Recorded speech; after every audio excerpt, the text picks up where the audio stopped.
Salut les amis, écoutez, il y a un an, jour pour jour, quand j'ai commencé à parler de ce projet, je croyais pas que ce serait faisable. J'en parlais aux amis, je leur disais, je vais monter mon podcast, j'avais pas de PC puissant, j'avais pas de micro, j'avais pas de webcam, et puis je me suis rappelé des fameuses phrases de Orelsan qui dit dans Note pour trop tard, pour faire un film, il faut juste de quoi filmer. Donc aujourd'hui, on a un micro, on a une caméra et je suis fier et content de pouvoir vous présenter la première émission de Un éléphant dans ma ville. Donc aujourd'hui, on va recevoir notre premier invité. Je le remercie chaleureusement parce que il essuie les plâtres. Il arrive. Il y aura sûrement, je suis pas professionnel. Il y aura sûrement peut-être des problèmes de son, d'image, donc n'en tenez pas rigueur. C'est le premier. On essaye. Donnez-nous de la force. Pensez-vous à s'abonner pour les gens qui nous regarderont sur YouTube, à mettre la cloche pour être averti des prochains streams, et le petit pouce bleu, ça donne de la force, et puis surtout par rapport à l'algorithme de YouTube, ça permet d'avoir de la visibilité. Donc j'espère que vous allez passer une agréable soirée. En tout cas, on a tout préparé pour essayer de faire en sorte que ce soit le cas. Encore une fois, là pour tous les gens qui nous regardent sur Twitch, qui n'hésitent pas à nous suivre en mettant le follow, parce que là aussi, pareil, ils pourront suivre les prochaines émissions. Le but du jeu de ce live, je viens de voir le premier viewer qui vient de me dire pas de problème de son, donc c'est déjà bon. Le but de ce live, ça sera de faire une émission par mois avec des invités. Donc comme je vous l'ai expliqué dans ma présentation sur Facebook, ça sera le but de rencontrer des personnages incontournables de Limoges. Et donc on va voir juste après le générique le premier invité qui est avec nous. Ceux qui ont suivi nos aventures sur Facebook savent déjà qui c'est. Les autres, dans 2 minutes on se retrouve, même pas, dans 30 secondes on se retrouve.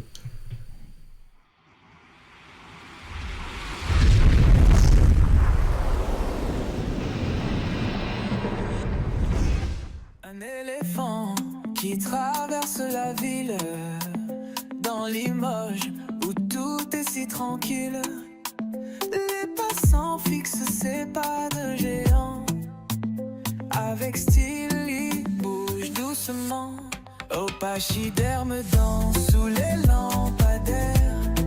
Limoges s'éclaire d'une vibe légendaire. Porcelaine éclatant sous le clair de lune. L'éléphant groove comme un roi qui s'allume.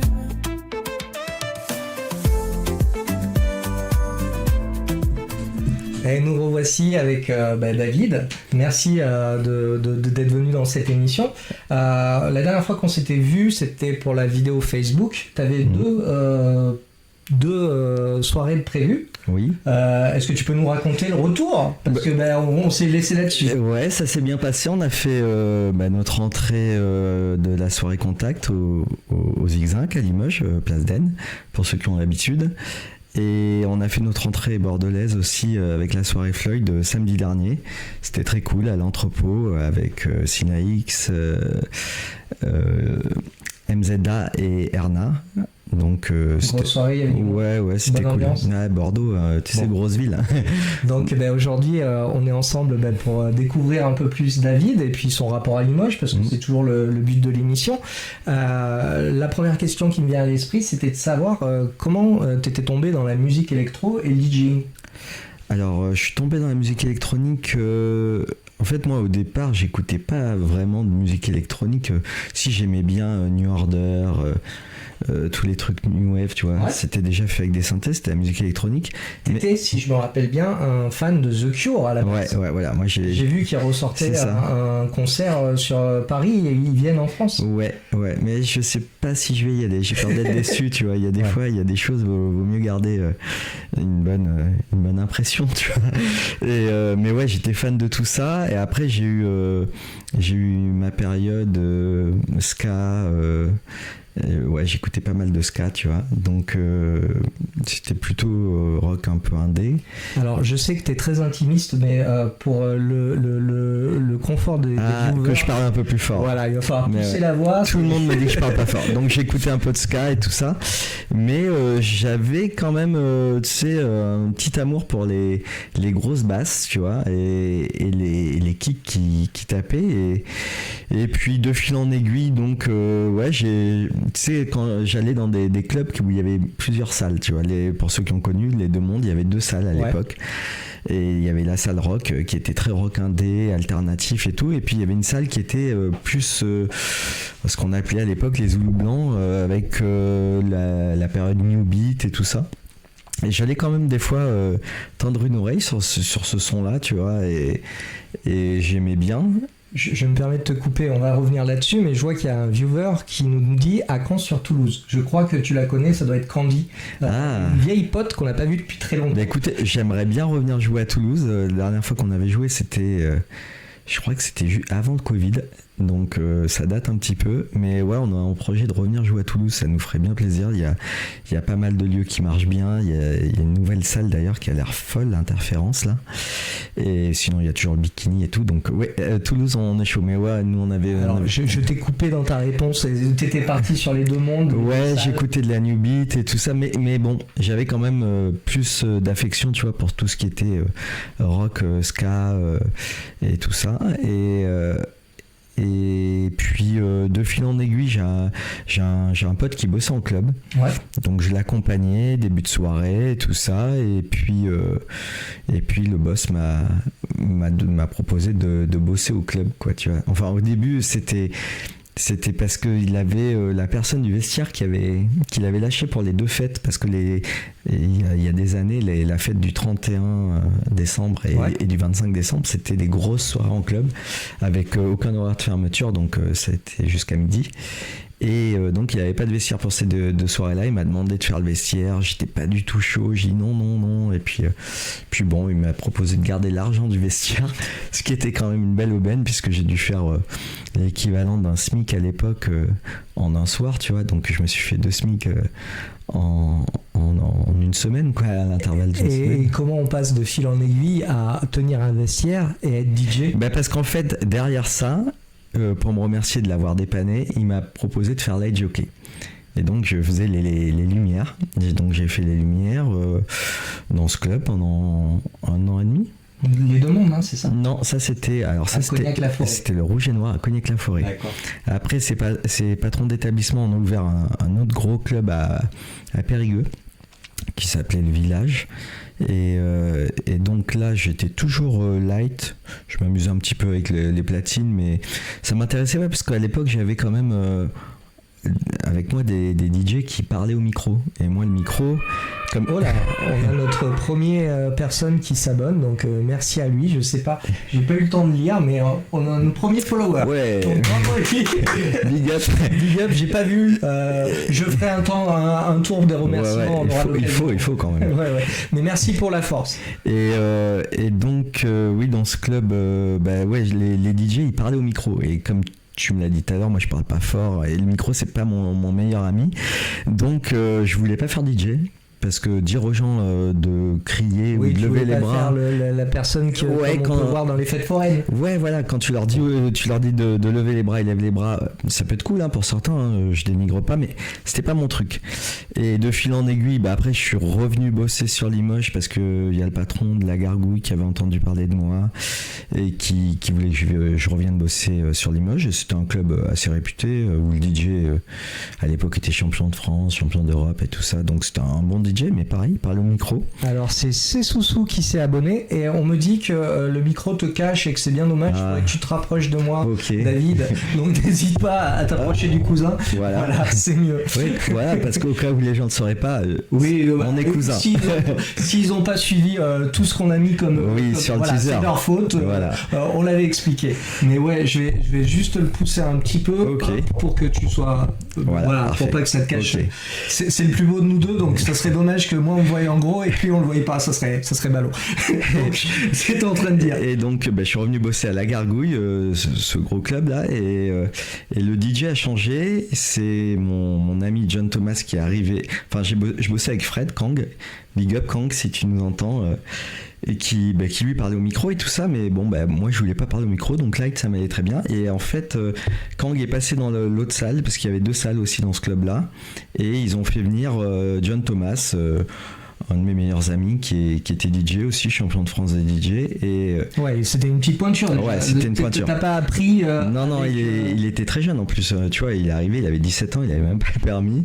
Il a passé l'année où il est arrivé, mais il était champion de France de DJ à 16 ans, quoi. Donc c'était une bonne pointure. Et donc, lui un jour il me parle et il me dit ouais putain, il y a un truc dans le sud, il y a une rave. Ok, donc là, on va voir ce que c'est. Ouais, on va voir ce que c'est, quoi. Et là, je prends une claque, quoi, parce que je vois, il y avait DJ Eva, une Hollandaise qui mixait et qui disait pas un mot, forcément, c'était une rave. Et ces sons étaient dingues, et les gens ils hurlaient, ils sifflaient. Donc la révélation, c'est révélation DJ.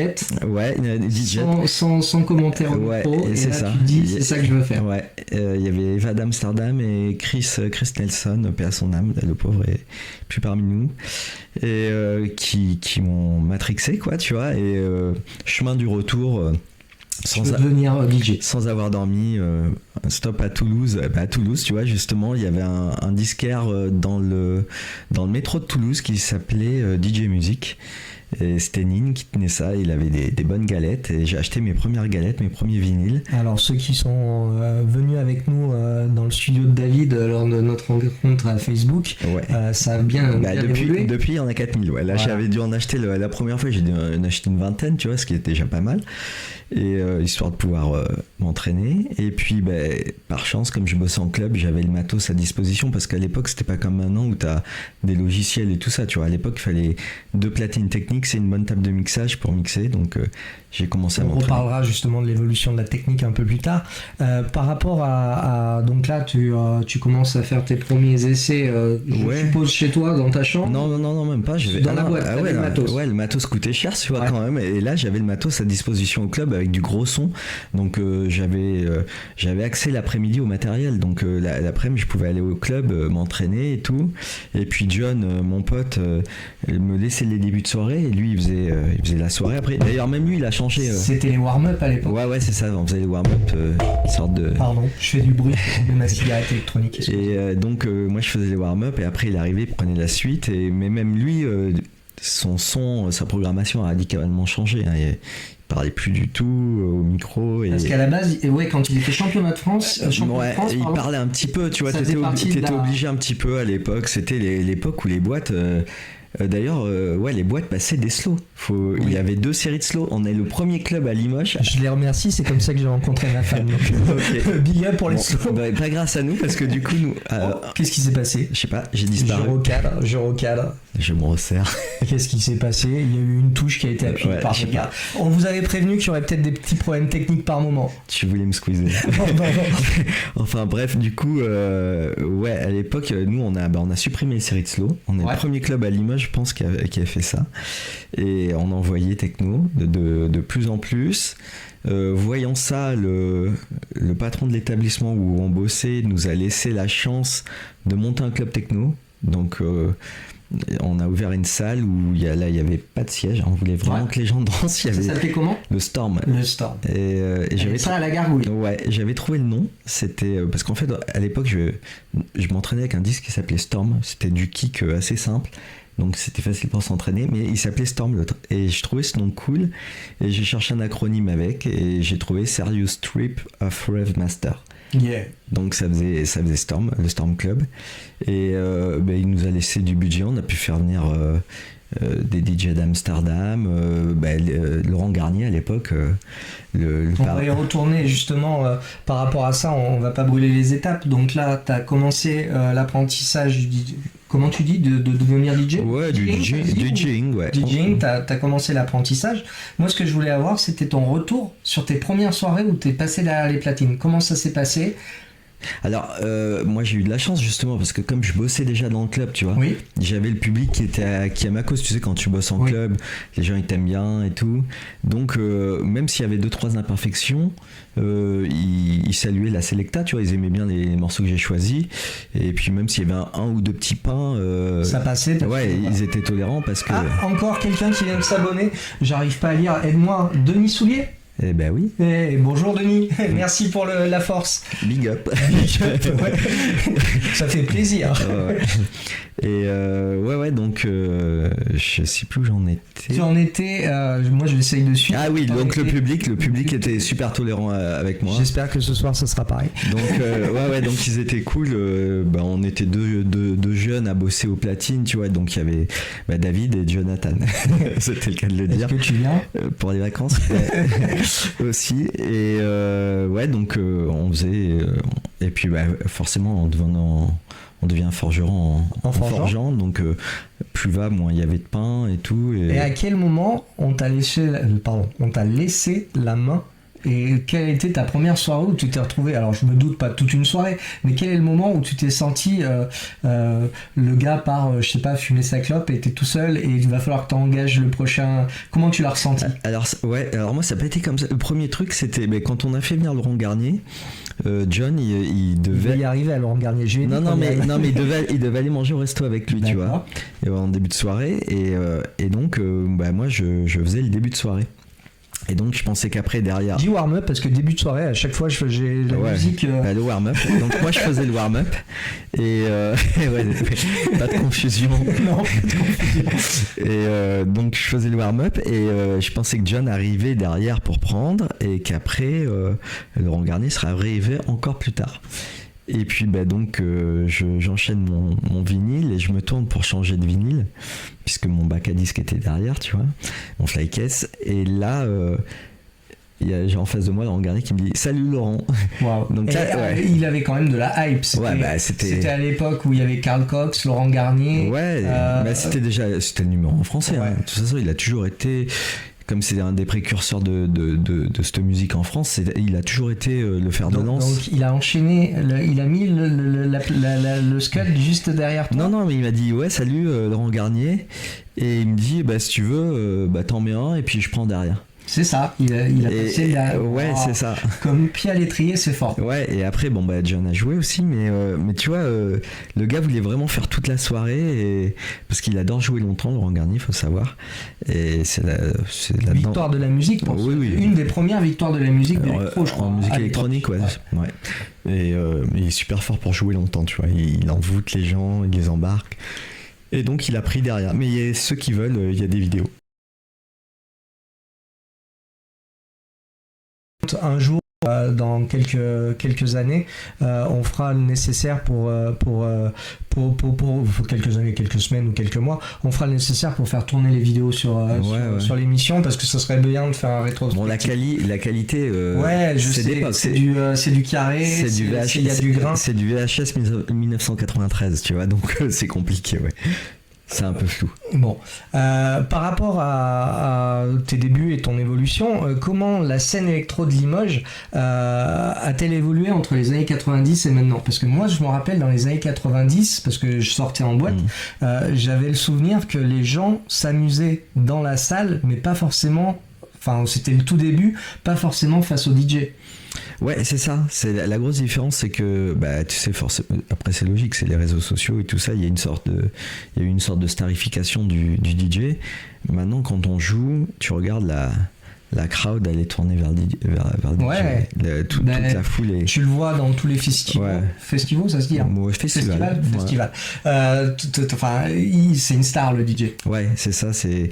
Ouais, et à l'époque, le DJ... En fait, comme tu dis, quand tu regardes des vidéos de l'époque, t'as le dance floor, les gens sont en quinconce, ils dansent face à face, enfin, les gens ils dansent entre eux, ils sont pas tournés vers le DJ. J'ai même l'impression, alors hormis quelques stars qui commençaient à percer, qu'à l'époque les DJ ils étaient du même ordre que le barman qui servait les cocktails Ouais. ou le portier qui te faisait rentrer ou pas rentrer. Alors, et après, ça a évolué. Au mais... tout début, en club, je pense même que le DJ était moins considéré que le barman. Ouais, parce que le barman. Au tout début, je parle.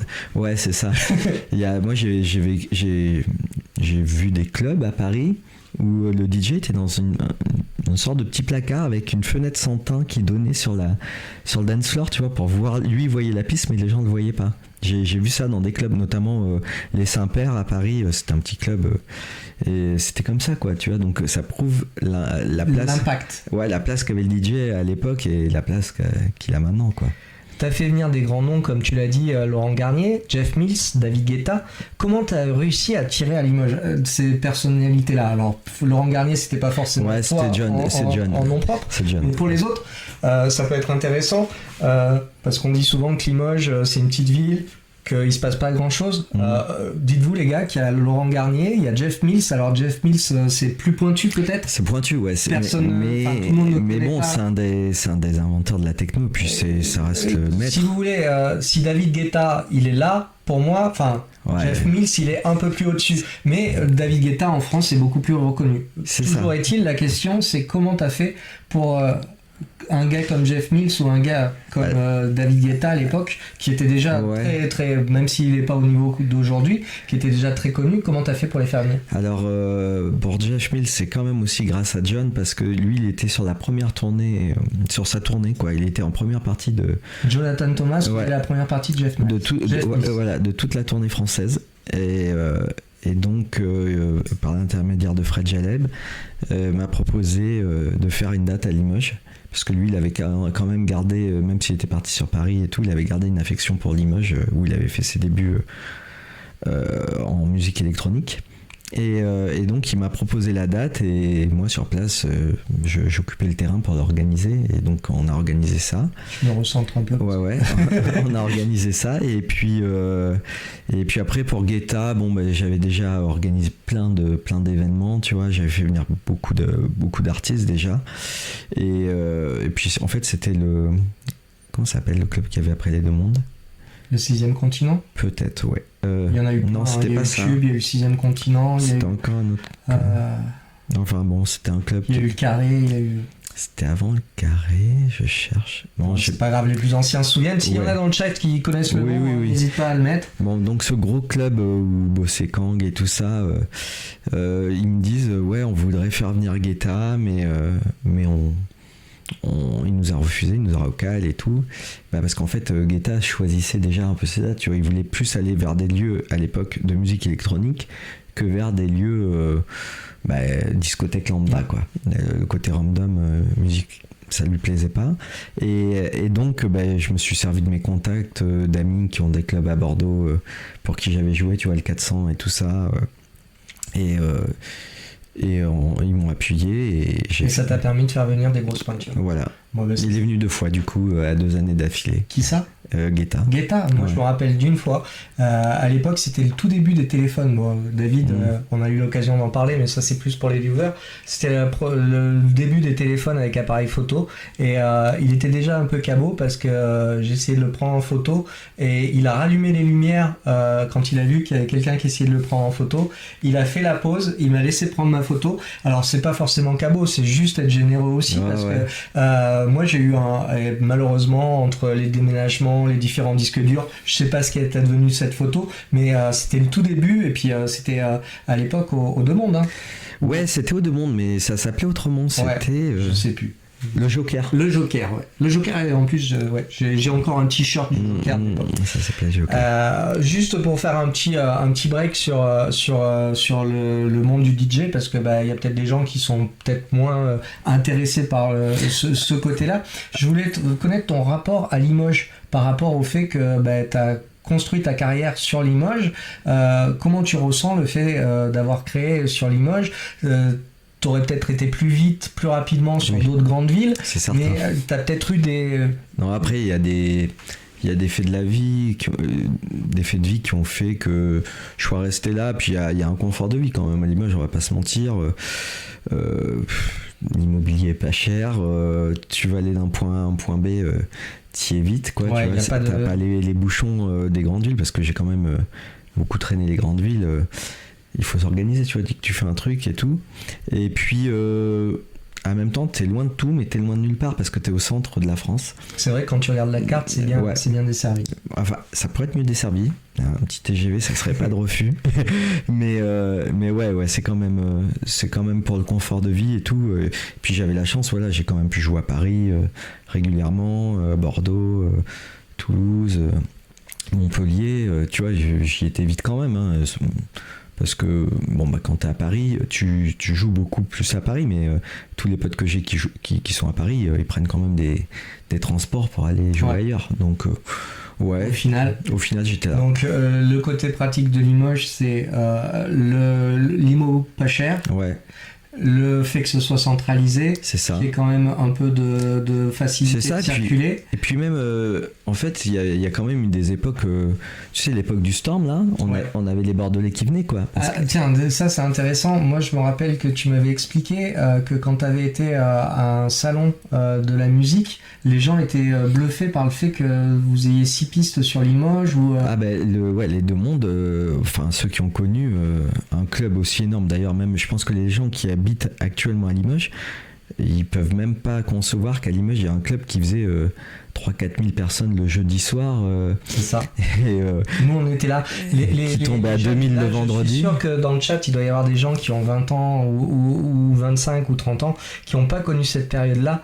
Limoges a été un grand haut lieu de la fête. C'est ça, ouais. En fait, je pense que j'aurais eu moins de confort, je serais parti, tu vois, mais j'ai eu cette chance qu'on m'amène le confort sur place. C'est-à-dire que j'ai eu le Storm. Après le Storm, je suis parti, on m'a proposé les deux mondes avec une salle dédiée, tu vois, c'est-à-dire que j'avais une salle techno, le High Tech Club, tu vois, oui. donc... ouais, t'avais le confort. J'avais le confort, j'avais de la musique électronique. Des gens... T'avais le public. Ouais, voilà, le public était là parce que du coup, comme il avait été sevré, nous on les avait sevrés à l'époque du Storm et tout ça, à cette musique, il y avait quand même un fond de clientèle très très adepte de la musique électro. Hein. Quand il y a eu le Storm à Limoges, il y avait pas de club électro à Bordeaux. Ouais. Il y avait Thierry qui faisait des soirées. Il y avait quelques Bordelais qui venaient même plus que sur Limoges. On avait des gens qui venaient régulièrement, Tours, Châteauroux. Je sais même pas si à Toulouse il y avait des belles soirées, il y avait des grosses soirées, mais il y avait quelques clubs. À Toulouse ça bougeait un petit peu plus à l'époque, mais ouais, Limoges par rapport à la taille de la ville, c'était énorme. Et la seule ville comme ça, c'était Dijon, parce que Dijon, pareil, c'était une petite ville, et à Dijon, il y avait un club qui s'appelait l'Enfer, et qui faisait venir Laurent Garnier, Carl Cox, Masters at Work. Enfin, c'était fou que tu regardais la programmation de l'Enfer à Dijon, tu vois, comme du Storm à Limoges, tu pensais que tu avais affaire à des grosses villes. Et en fait, non, c'était Limoges. Ouais, c'est ça. Par rapport à tout ce que tu me disais tout à l'heure, quel a été ton plus grand défi en organisant des événements ici, par rapport justement au fait peut-être de faire venir le public, de faire venir les artistes, de trouver le lieu? Ouais, alors avant c'était peut-être faire venir les artistes, tu vois, et faire la com, parce que c'était avant les réseaux sociaux, donc la com, tu vois, c'était quand même c'était du boulot, parce qu'il fallait je faisais une com autant à l'extérieur de la ville qu'à Limoges, tu vois, parce que pour faire des 2000 personnes comme avec Jeff Mills, il fallait flyer à Châteauroux, à Bordeaux, à Toulouse, à Tours, on allait loin, Clermont-Ferrand et tout, tu vois. Mais après, ça venait de partout. Parce qu'à l'époque, les gens devaient se déplacer. Et puis, il y avait le côté événement. Il y avait aussi un côté mouvement techno qui émergeait et qui faisait qu'il y avait peut-être plus de... C'était dans la culture, parce que si tu veux, nous, en 93, tu vois, quand j'avais parce que moi, j'ai bossé en club, mais quand j'avais fini de mixer en club, on m'avait toujours filé un petit flyer ou autre, et j'allais... une soirée. Ouais, j'allais en after, tu vois, il y avait des raves. Et il y avait il y avait plusieurs lieux sur Limoges, il y avait le Trax, il y avait un univers qui faisait que la musique techno, les gens étaient prêts à se retrouver dans un endroit, prendre un flyer, attendre que quelqu'un dise exactement où se trouvait la soirée. Ouais, mais c'est important, tu vois, qu'il y a un tout pour qu'une scène se développe, il faut qu'il y ait une continuité, croisement, il faut que les étoiles s'alignent, soient et là alignées. C'était le cas, je crois. Voilà, il y avait des bars qui passaient de l'électro, il y avait des disquaires qui spécialisaient dans la musique électro,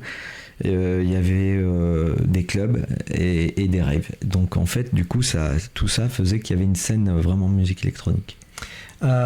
Comment ta pratique a-t-elle évolué avec le passage du vinyle au numérique, au digital, parce qu'aujourd'hui, toi, tu as appris à l'ancienne, avec, tu disais, de Platine Technics et une table de mixage. Aujourd'hui, il y a des moyens qui sont plus simples. Comment ça a évolué pour toi par rapport à ça ? Pour moi, c'est facile, en fait. Si tu veux, c'est beaucoup plus facile dans ce sens que l'inverse.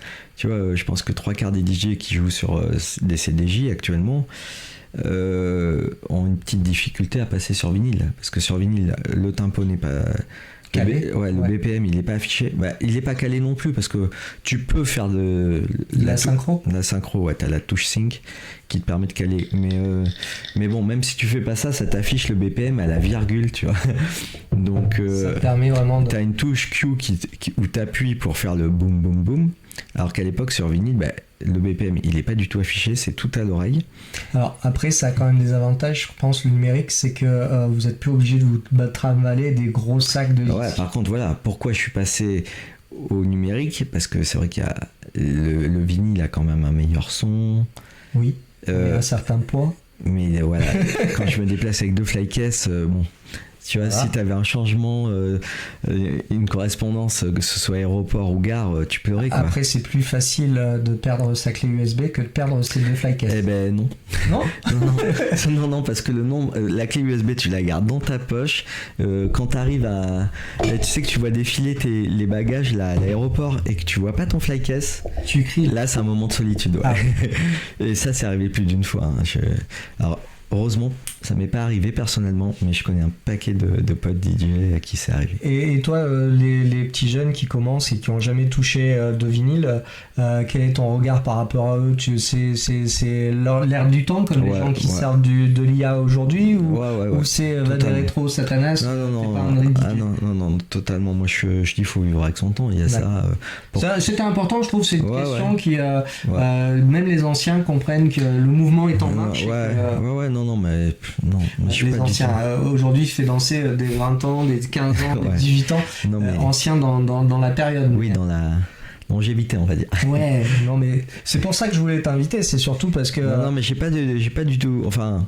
Toi, tu me connais, tu sais que je suis pas du tout nostalgique. Le c'était mieux avant, non, moi c'était différent avant, mais c'était pas mieux, tu vois, parce que franchement, le nombre d'heures que j'ai passé dans les trains ou autre, juste pour aller acheter ou en voiture, juste pour aller acheter des disques aussi, parce qu'à l'époque, tu vois, il y avait ce côté-là. Il fallait aller acheter. Alors que là, maintenant, t'es tranquillement chez toi. Je reçois les promos et ou même je suis en studio, on fait un track avec Kevin, tu vois. Alors oui, on va faire parler un peu, parce qu'on n'a pas fait de mise en habit, enfin de vraiment situation. On est rentré bien en tête sur le début, mais aujourd'hui, David, il travaille. C'est ce que tu disais là aussi lors de notre première rencontre, c'est que tu travailles surtout en duo. Ouais, maintenant je travaille. Une première partie avec Stan dans tes débuts. C'est ça. Et maintenant, tu as pris ton fiston. Il a pris la marche. Il a voulu me rejoindre. Il t'a rejoint. Et aujourd'hui, Clash Point, c'est David Smile et Kevin Smile aussi. Du coup, on pouvait. Mon studio est petit, j'ai que 2 micros, mais ça sera peut-être pour une autre fois. On pense fortement. Et puis moi, je suis pas très micro, mais alors lui encore. C'est ce qu'il m'a dit, il est timide. Mais en tout cas, un gros coucou à Kevin. Et donc oui, donc tu étais en train de dire, toi, t'as vu l'émergence, t'as eu un côté transmission envers ton fils par rapport à tout ça. Ouais. Alors sans. En fait, moi, j'ai laissé venir. Par contre. Il est pas dans la musique électronique parce que je lui ai dit de venir dans la musique électronique, tu vois. Non, puis je pense pas que. Tu vois, il y a Ethan, lui, il est dans le dessin et dans le graphisme, et il écoute pas mal. Il écoute de la musique électronique, mais il écoute aussi. Faut savoir que David, au tout début, quand il était adolescent, il a eu quand même plusieurs cordes à son arc, mais toujours dans l'artistique. Moi, je t'ai vu faire du dessin, faire des concours par rapport à la BD à Angoulême, faire du breakdance. Il a fait du breakdance. J'étais très jeune. Je l'ai connu chez lui, il avait Alors, je veux pas dire me tromper de nom, c'est un synthé, un orgue. Non, c'est. Alors, j'ai eu d'abord un orgue et après j'ai eu un synthé. Voilà, donc tu as toujours été dans l'artistique. Ouais. Et il y a une continuité par rapport à ça. Les enfants ont continué soit dans le dessin, soit dans la musique. Ouais, moi, après, j'ai pas toujours été bon, mais c'est pas grave, j'ai toujours été. Personne ne t'a écouté. J'ai pas obligé de le dire. J'ai toujours été attiré par les. Même encore maintenant, tu vois, Ethan me seconde aussi, tu vois, sur les visuels de toutes nos soirées. Mais j'ai longtemps fait tous les visuels des flyers et puis des couves Facebook ou autre. Je sais pas si on a des viewers qui sont en train de nous regarder, qu'ils n'hésitent pas à poser des questions, à faire un petit coucou, nous dire si le son est bon, si ils nous entendent bien, s'ils nous voient bien, parce que là nous on n'a pas forcément de retour, donc on est parti dans le fleuve de la discussion, mais n'hésitez pas à nous dire si tout marche bien. Ou pas. Il y a un délai entre le moment où je parle et le moment où le chat. D'accord. Quelle est ton approche en attendant les réponses si apparemment le son est toujours bon. Quelle est ton approche par rapport aux créateurs de contenu? Je trouve que c'est top. Hein. Franchement, c'est bien parce que ça fait de la. De toute façon, pour moi, la télévision, ça a du plomb dans l'aile, tu vois.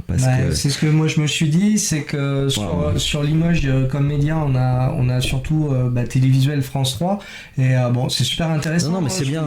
C'est bien, et puis ça marchera, je pense. Toujours, il y aura toujours besoin. Voilà, parce qu'il y aura toujours, il y a des générations, tu vois, qui sont nées avec ça. Et comme il y a de moins en moins de gens qui regardent la télé, je vais proposer autre chose. Bon, moi, voilà, je côtoie beaucoup plus de gens plus jeunes que moi et tout ça, et même moi je le vois rien que chez moi ou autre, si j'allume l'écran, j'allume plus souvent YouTube. Et toi, par rapport aux créateurs de contenu, quels sont ceux que tu connais, que tu peux regarder occasionnellement ou que tu peux suivre? Alors moi c'est particulier parce que moi je regarde pas mal de trucs de geekery, tu vois, de home studio, studio, Oui, c'est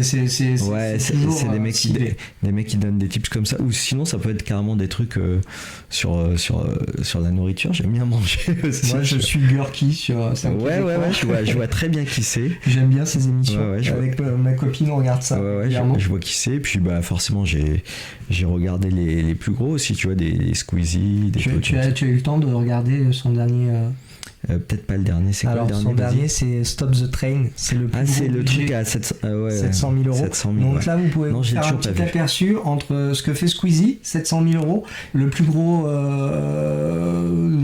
là c'est sur Twitch, mais ça va être diffusé sur YouTube, et nous le moins cher. Nous on a mis 7 euros en bière. C'est ça, il y a un petit delta. Donc vous pouvez comparer. Moi, Anixem aussi, tu regardais pendant les vacances? En vacances, parce qu'en fait je sais pas, j'avais paumé mes codes, j'ai été piraté en vacances sur pas mal de choses, et du coup j'étais un petit peu parano sur tous mes codes, et donc j'étais à l'étranger, j'ai regardé ce que ça m'a proposé vite fait, et j'ai regardé un XM, ce truc où il faisait voir des sosies, ça me faisait rire avant de me coucher. Donc non, je suis, et j'aime bien le. Et puis là je fais une petite digression, on va revenir sur Limoges et sur les DJ, mais bon, comme on est sur Twitch, c'est important aussi de parler de ce qui se passe. Moi j'ai connu, entre le moment où j'ai commencé à vouloir présenter ma chaîne et aujourd'hui, le meilleur et le pire de ce qui existe sur internet. C'est-à-dire que j'ai vu le pauvre JP sur Kik qui est mort en direct. Ah oui, ouais. Donc moi je le suivais pas, mais j'ai découvert ça et j'ai trouvé ça tellement dark, tellement. Ouais, c'est vrai que c'est très glauque. Et en même temps, la semaine dernière, The Event qui arrive à lever 16 millions de fonds pour les associations.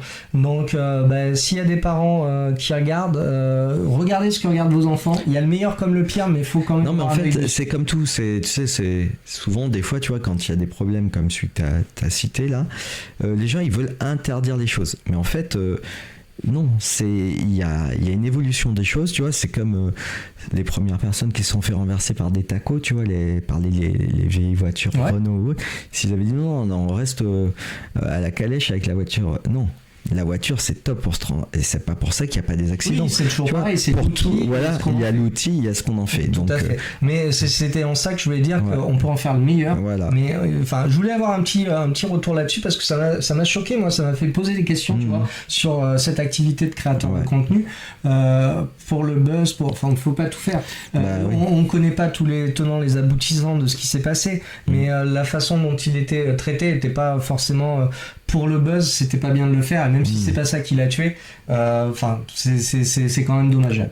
Ouais. Bref, c'était une petite aparté. On va revenir sur Limoges et sur le monde de la musique électronique.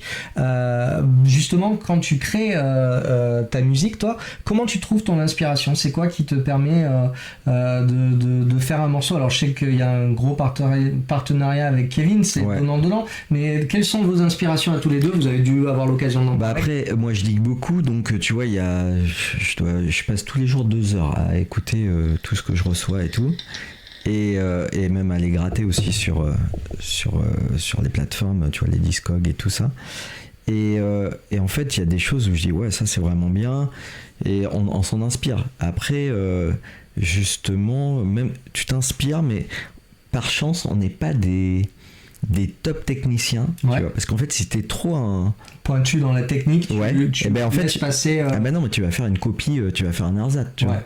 Alors que finalement, si tu t'inspires de quelque chose, que tu veux faire un truc un peu... On m'appelle Jean-Michel à peu près, donc voilà, ce que tu veux dire.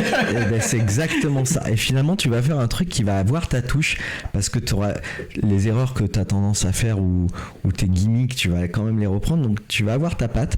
Toi, tu auras l'impression que tu as fait quelque chose à la façon de quelqu'un d'autre. Et bah, moi je m'en suis rendu compte parce que tu vois, on fait souvent écouter à des potes et tout, et ils se rendent pas compte, tu vois, on leur dit l'influence, des fois limite ils passent à côté, ils la voient pas, quoi, tu vois. Et hormis le monde techno, est-ce qu'il y a un environnement, je pars dans des délires, mais est-ce que ça peut être la nature, est-ce que ça peut être un mood, une sensation, bah là je suis dans le bad, j'ai envie de taper du dark, je suis joyeux, j'ai envie de taper quelque chose, forcément, et est-ce qu'il y a des je termine, excuse-moi, je t'ai coupé, est-ce qu'il y a des mais je sais pas ce qui se passe, c'est que je dois avoir 1000 suivis, j'ai dû avoir branché par hasard le suivi, et du coup ça nous a encore viré, hop, nous voilà. Je bouge pas, je suis trop statique. Non, mais moi c'est que... Je pense que c'est la plante verte. Non, mais c'est qu'il y a un suivi, il y a de l'IA dans ma caméra, et si je fais des gestes bizarres, des fois il peut percevoir ça pour... Oui, et j'allais dire des inspirations autres que la techno. Oui, bah, t'as forcément plein de... Alors après, moi je suis beaucoup influencé black music, tu vois, tout ce qui est soul, rhythm and blues, tu vois, tout ça, parce qu'il y a du groove. Le jazz même, j'adore le jazz, il y a du groove, tu vois. Donc, c'est ce qui te... c'est vers ça que tu tends quand tu fais de la techno. Pas forcément, mais ça m'influence, tu vois. Il y a quand même ça, avec toute l'influence. C'est la techno, il y a une sorte d'esthétique industrielle quand même, tu vois. Donc pour moi, la techno, c'est une sorte de... C'est un jazz, parce que c'est quand même vachement freelance, tu vois, la techno. Et c'est une sorte de jazz industriel, tu vois, un peu. Oui, mais il y a de toute façon... La house, c'est beaucoup plus basé, elle se rapproche vraiment plus du jazz et tout, reste plus organique, tu vois, mais la techno, c'est plus... c'est plus industriel, voilà. C'est plus froid, tu vois. J'ai l'impression d'être dans les inconnus. Il y a la vanne techno et la... Non, mais c'est pas ça. En plus, non, mais actuellement, c'est compliqué parce qu'il y a tellement de termes, tu vois. Et puis il y a tellement de mouvances. Moi, je regarde, justement, on parlait des créateurs de contenu, je regarde souvent Jaka qui écoute des morceaux. Donc maintenant, t'as la techno, art techno, techno... Techno groove, trance, arabe techno, japan techno, enfin il y a des inspirations de partout, et c'est vrai qu'on peut... Après, alors moi, dès le départ, tout ça, j'ai un petit peu, même à l'époque où il y avait beaucoup moins de sous-genres, je vais toujours un peu laisser courir, parce que comme j'aime pas être mis catalogué, j'aime pas être mis dans des cases, donc en précisant pas forcément, même si tout le monde sait qu'on fait de la techno ou de la techno, ou de la trance ou de l'acid, mais je laisse les gens l'interpréter comme ils veulent. Je propose, les gens disposent. Si ils veulent me caser, ils me casent, mais après, moi je... Donc, inspiration plutôt black music. Ouais, Ouais, on va À pas la se mentir. base, c'est ça. Ouais. Une autre question, quelle est la différence que tu vis au jour le jour entre le plaisir d'organiser des soirées et celui de produire ou de mixer? Comment quelle est la part? T'as besoin de l'un pour échapper de l'autre? Enfin, comment Alors c'est complètement ça différent. s'articule? Parce que en fait, quand tu fais un morceau ou autre, en fait, c'est très personnel là. Tu vois, là, il y a zéro concession. Tu te donnes dedans. Ouais, on livre une petite partie de nous-mêmes, tu vois, avec Kevin, quand on fait un morceau, c'est vraiment nous. Autant sur un DJ set, tu peux faire une petite... tu vois, des fois, tu vas sentir, tu dis, putain, si je mets ce track-là, même si ça reste toujours dans notre discothèque. Discothèque. Ouais, parce qu'on joue pas que nos tracks dans notre discothèque, tu vois, mais Le gars bute sa personne. on peut aller chercher un petit peu sur la marche, tu vois. Mais quand on produit un track, même si on sait des fois, tu vois, par exemple, quand tu es en studio, tu sais que si tu vas mettre tel son, ça va mieux marcher. Mais si c'est pas comme ça que tu as vu le truc, enfin nous c'est comme ça qu'on procède, si c'est pas comme ça qu'on a vu le truc, tu vois, on veut... Vous pouvez contourner ce morceau qui hype pour essayer faire un truc qui est moins vendeur et le faire découvrir peut-être. Ouais, mais c'est surtout que vraiment, tu vois, quand tu vas faire un DJ set, dans 10 ans, ton DJ set, à part s'il a été enregistré ou autre, mais bon... 30 ans. Ouais. Mais... Jeff Mills. Ouais. Il ressort Liquid Room. Oui, mais... Son set du Japon. Ouais, mais son set, il était... C'était une pépite. Hein. Mais si tu veux, c'est pas pareil. Alors qu'un disque, nous, en plus, on a fait beaucoup de vinyle, tu vois, ou même maintenant, ils sont tous sur les plateformes, je veux pouvoir l'écouter dans 10 ans et en être aussi fier qu'au moment où je l'ai sorti. Je pense que être fier d'un disque 10 ans après, avec moins de succès, m'apporte plus de gratification que d'avoir fait un truc qui a été un hit à l'époque, au moment où je l'ai sorti, mais que du coup il est daté, tu vois. Ouais, mais parce que tu vois, il y a toujours le petit Born to Be Alive derrière moi qui me dit un one shot. Ouais. Ça te met bien quand même. Oui, mais fais quand même un one shot un jour. Et puis après, fais ce que t'aimes. Fais un one shot. Après, tu sais que je fais pas la musique pour l'argent. Ouais, c'est ça. C'est vraiment la différence entre toi et si moi je faisais de la musique. Je pense que j'aurais un côté mercantile. Ouais. Alors que là, par contre, tu vois, ce que je fais ce soir, j'ai rien à y gagner, mais c'est pour le plaisir. Ouais, voilà, c'est la musique. Ouais, voilà, c'est ça. On a tous nos petits trucs. Mais c'est important que tu puisses regarder ton œuvre 10 ans après et d'être fier de tout, quoi, tu vois. Parce que sinon, tu vois, c'est un peu... Les modes, c'est fait pour se démoder, donc Je vais rebondir là-dessus. On a tous des casseroles. On a tous des plantades. Moi, je pars du principe que c'est dans l'échec que j'ai appris le plus de choses. Quelle a été, une fois, tu t'es dit... Waouh, ça s'est vraiment pas goupillé comme c'était prévu. Et ce que j'ai fait, ça a pas marché, mais putain, quelle leçon. Alors, il y en a forcément. Le problème qu'il y a, c'est que j'ai pas l'exemple type. Putain, il faudrait que... S'il y en a qui s'en rappellent. Mais non, mais j'ai pas l'exemple. Parce qu'en fait, si tu veux, quand un truc foire ou autre, j'analyse tout de suite ce qui a pas marché. Comme tu dis, j'essaie de m'en servir un peu plus tard. Par contre... j'ai vite tendance à mettre... Alors moi je me souviens d'une anecdote qui est pas très vieille d'ailleurs. C'était t'avais choisi d'utiliser un freeware, enfin un petit logiciel qui te permet de faire tes QR codes. Ah oui. Raconte, ça peut être... Ah oui. C'est anecdotique, mais ça peut être drôle. Et c'est-à-dire que les gens qui... actuellement, il y a des petits QR codes qui se baladent partout dans Limoges, puisqu'on... T'as pas une image d'ailleurs Si, je dois voir ça, regarde. Hop, comme ça, l'espace un petit peu promo. Une image plus petite peut-être, faut que ça rentre dans le cadre. Ah non, tu m'as fait peur. Il sortait l'affiche comme ça. La caméra, normalement, elle fait le point si t'approches, si tout se passe bien. Tu peux rapprocher jusque... Regarde. Vas-y, je te laisse faire. Hop, comme ça. Si... t'es sur le cœur. Je suis pas sur le bon. Attends, ça va faire la mise au point. Ou pas. Hop.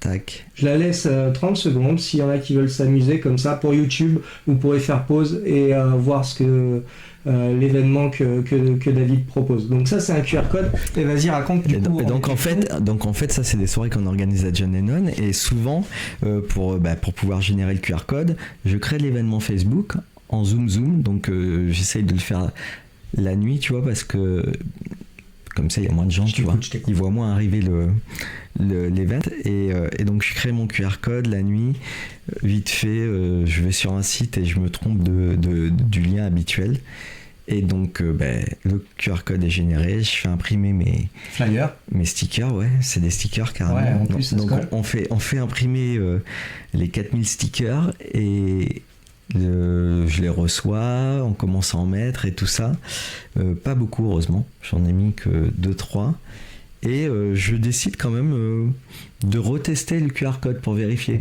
Ouais, qu'est-ce qui se passe ? Et là ça me dit qu'il faut que je paye genre 40 € par mois pour activer le QR code. Et donc tous les gens qui voudraient accéder au QR code, si tu payes pas ces 40 €, ils voient pas le QR code. Donc comment t'as rattrapé le coup ? Eh ben j'ai jeté, comme j'avais dû en poser une centaine, j'ai jeté 3900 stickers et j'ai régénéré un nouveau QR code et j'ai réimprimé. Ouais, donc ça quand même... Oui, ça. Moi j'ai des souvenirs quand même. Mais c'est pour ça, ouais. Mais c'est pour ça que je disais, il faut que les gens me rappellent des fois, ouais. Ça c'est des échecs, ouais. Sur le coup, t'as une petite montée de colère après toi-même, toi, tu te dis c'est pas possible, comment j'ai pu faire ça alors que j'ai un lien habituel où je génère le QR code.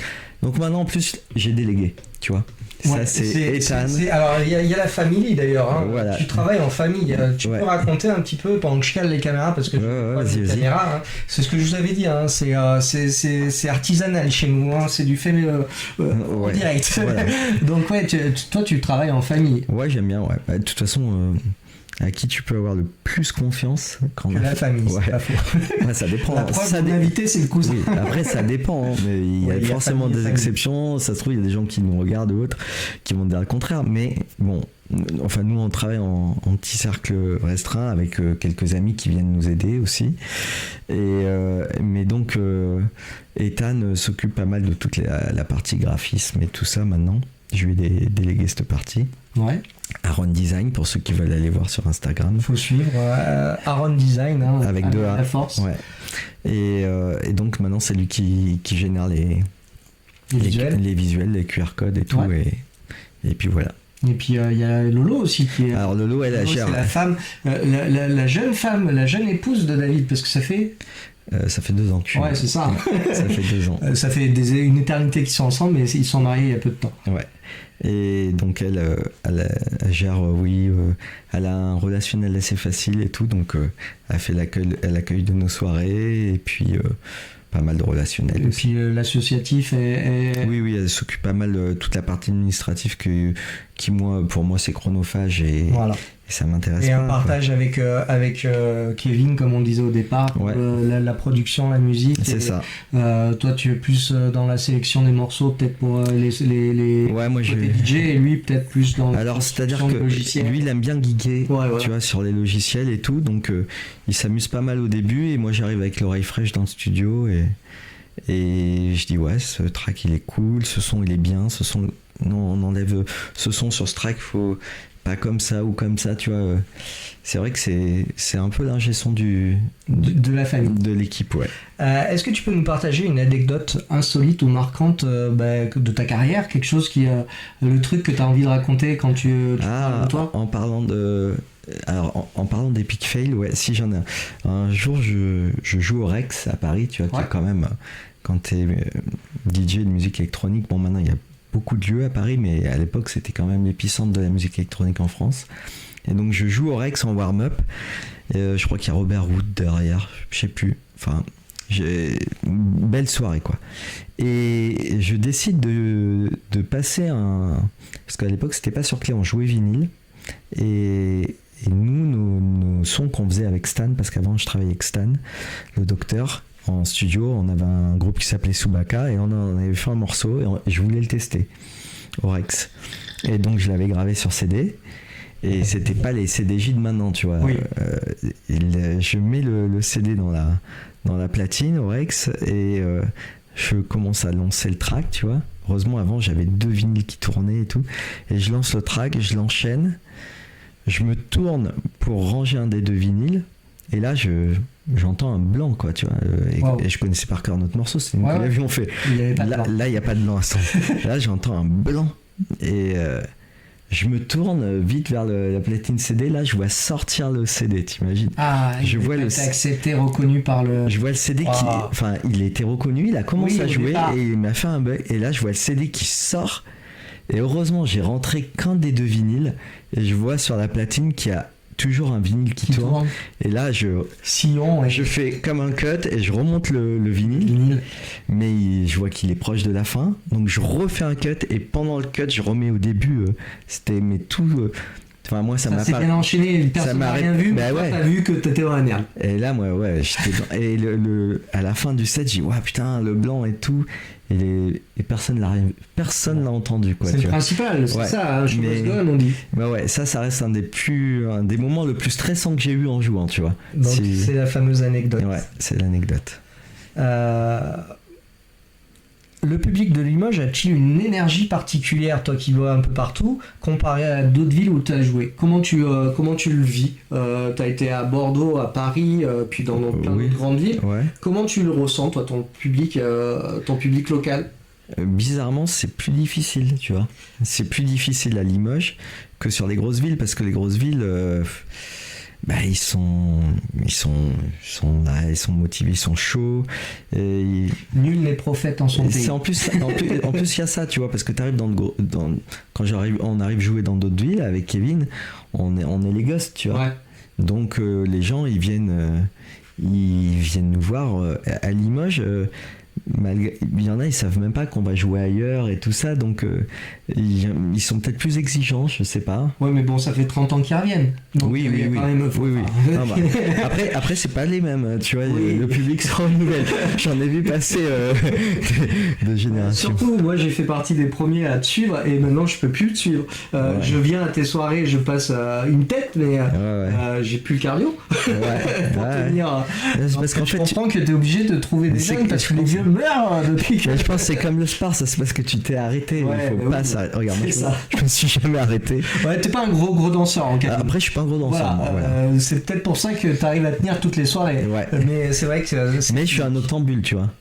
Je suis quelqu'un qui... on me dit que j'ai chaud, donc je vais faire attention, j'ai chaud. Ça, c'est le problème. Moi, j'avais prévu de faire en septembre. J'avais pas prévu qu'en septembre, il ferait 30 degrés dans la piole. Ouais, donc, excusez-moi pour s'il y en a qui ont vu des choses qu'il ne faut pas voir. Je suis désolé.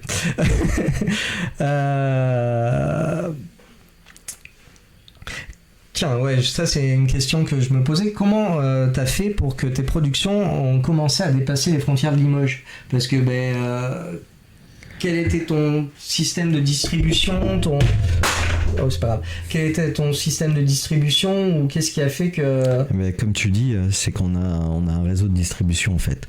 Nous, du jour où on a eu le label, on a tout de suite été staffé, quoi, que ce soit avec Stan en Subaka où on avait Technasia derrière nous, et puis Synchrophone à l'époque, et non, c'était Cyber à l'époque, c'était Cyber qui nous distribuait, et puis là même maintenant, donc pour toute la partie vinyle, on a Synchrophone qui nous distribue.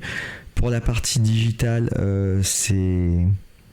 Ah mince, j'ai perdu le nom. C'est Clone, c'est Clone en Hollande qui nous distribue. Et pour toute la partie communication, on travaille avec Modern Matters, qui, ça si tu veux, ça c'est la boîte qui s'occupe d'envoyer aux gros DJ nos sons.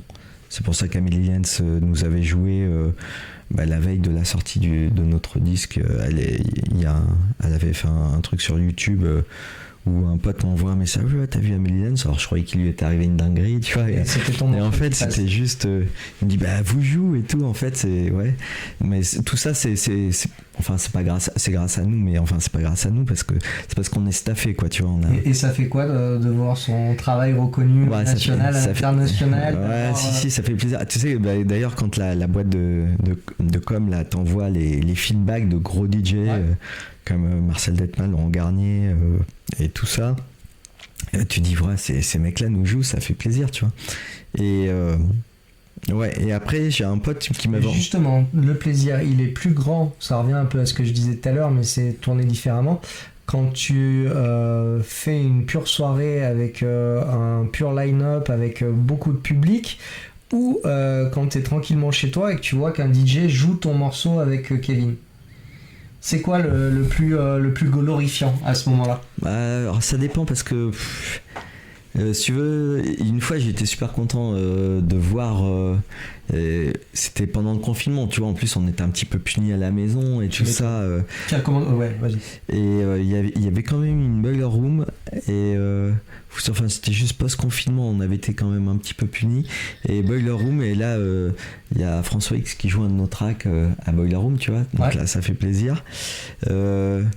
Et une fois j'étais dans une soirée, tu vois, aussi, et d'un seul coup j'entends arriver un son que tu reconnais. Ouais, en plus tu sais, entre le moment où tu fais un son qui sort, tu sais qu'il est gravé sur vinyle et que les DJ l'ont et tout ça, il peut se passer entre 6 mois et 1 an des fois. Et donc j'entends un son, je dis putain, je le jouais ce track. Et d'un seul coup, j'ai dit, mais putain, mais non, c'est le mien. C'est notre track. Oui. Et là, ouais, si, ça fait plaisir. Tu vois, quand t'es en soirée, que t'entends un DJ qui joue. Moi aussi, je fais du groupe. C'est l'affiche. Je sais pas, on va faire un tout petit break de 2 secondes. Je sais pas ce que t'en penses. Est-ce que tu serais pas d'accord qu'on ouvre un peu la fenêtre? Si tu veux, ouais. Je commence avant que tu fondes. C'est ça. Je crois que.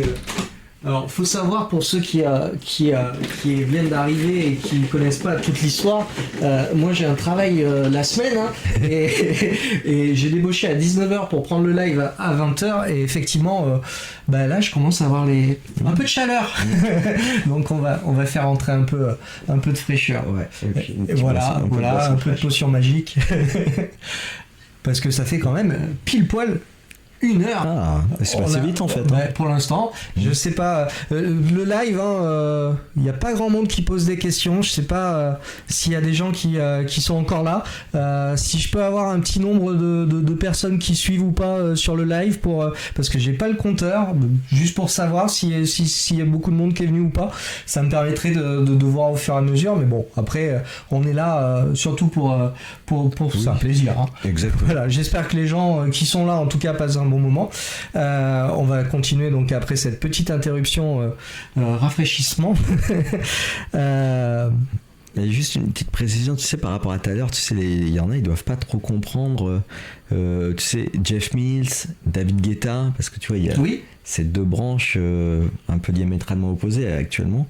Mais ce qu'il faut savoir, c'est que Guetta, à l'époque où je l'ai fait venir, bon, il commençait déjà à être fort, mais moi, j'avais sa référence où il était directeur artistique du Queen, et il a fait venir des mecs comme Masters at Work. À l'Élysée-Montmartre, il organisait des soirées qui s'appelaient Kings, où il faisait venir... C'était avec sa femme, peut-être. Ouais, il faisait venir Carl Cox, Laurent Garnier. Donc je savais que ce gars avait une culture... tu vois, parce que maintenant, on a l'impression que... c'est d'ailleurs une pop star, tu vois, parce qu'il a choisi de prendre un virage que Laurent Garnier n'a pas choisi de prendre, tu vois. Chacun fait ses choix. Oui, tout à fait. Je suis pas là pour juger, mais il y a des gens, ils peuvent dire ça n'a rien à voir. Enfin, Guetta, c'est pas de la, c'est pas de la tech pure. Ouais, c'est pas rave, quoi, tu vois. Mais ce gars a quand même une culture musicale, musique électronique. D'ailleurs, quand il était venu, il m'avait donné un track acide. Enfin, c'est une bombe, le truc. Ouais, de toute façon, et il m'avait dit, tiens, tu pourras le jouer, moi je pourrais jamais le sortir sous mon nom. Et c'est vrai que j'ai joué ce track à une soirée une fois où Et c'est lui qui l'avait produit. Ouais, c'est un track qu'il avait fait. Et je l'ai joué une fois à une soirée, tu vois, c'est ce qu'on peut appeler les soirées capuches, tu vois, c'était... Et il y a Lolo de la Charente qui nous fait un petit coucou. Oh, salut Lolo. La MIF. La MIF, on en parlait tout à l'heure. Et donc, ouais, je joue le track et un mec, tu vois, qui était plutôt esprit traveler et tout, vraiment dans la rave... free party et tout, qui me dit c'est quoi ce track et tout. Je lui dis si je te le dis tu me croiras pas. Elle me dit non vas-y dis-moi. Je dis c'est David Guetta, il m'a jamais cru en fait. Ouais bah oui parce que c'est pas ça qu'on s'attend. Mais je pense que les gens ils sont aussi capables de faire dans différentes productions artistiques. Non mais en fait le problème voilà c'est qu'après quand tu rentres dans le circuit dans lequel il est rentré, voilà t'es enfermé dans ton personnage. Tu vois c'est-à-dire que et toi, des gros DJ qui brassent comme ça, qui sont... Il y a j'ai perdu son nom, ça y est. Trou de mémoire, l'âge qui veut ça. Celui qui bosse beaucoup aux États-Unis. Tu vois pas de qui je veux parler. Un DJ un peu comme David Guetta. Snake. Ouais, DJ Snake. Tu le considères comme pareil que Guetta, plus dans la tech, plus dans... non, lui, je pense qu'il a un background beaucoup plus hip-hop, tu vois. Ouais. Ouais, je pense que son background est plus hip-hop. Après, mais, au même titre que Guetta, il est devenu une pop star. Hein. Ouais. Parce que les gros DJ comme ça, c'est devenu des pop stars. Mais oui, lui, son background, c'est plus hip-hop, quoi. D'accord. Donc on vient pas... Enfin, ouais, ils arrivent au même endroit à faire des featuring avec d'autres pop stars, mais en ayant un background différent. Et là, actuellement, toi, tu penses quoi de la scène électro en France et dans le monde à l'instant T par rapport à ce que tu as connu, l'évolution? Non, elle est pas mal, tu vois, parce que je pense que il y a autant de DJ à Limoges qu'il y en avait en France quand j'ai commencé, quoi, tu vois. Ouais.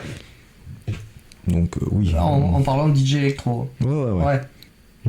Et par rapport au DJ électro et dans le monde, etc., tu trouves que l'évolution, ça va dans le bon sens? T'as l'impression qu'il y a plus de personnes qui sont attirées par la techno qu'à ton époque? Alors, ce qui est moins bien, différent. Ce qui est bien, tu vois, c'est qu'à mon époque, justement... Enfin, à ton époque, c'est toujours ton époque. Oui, non, mais à l'époque où j'ai débuté, voilà.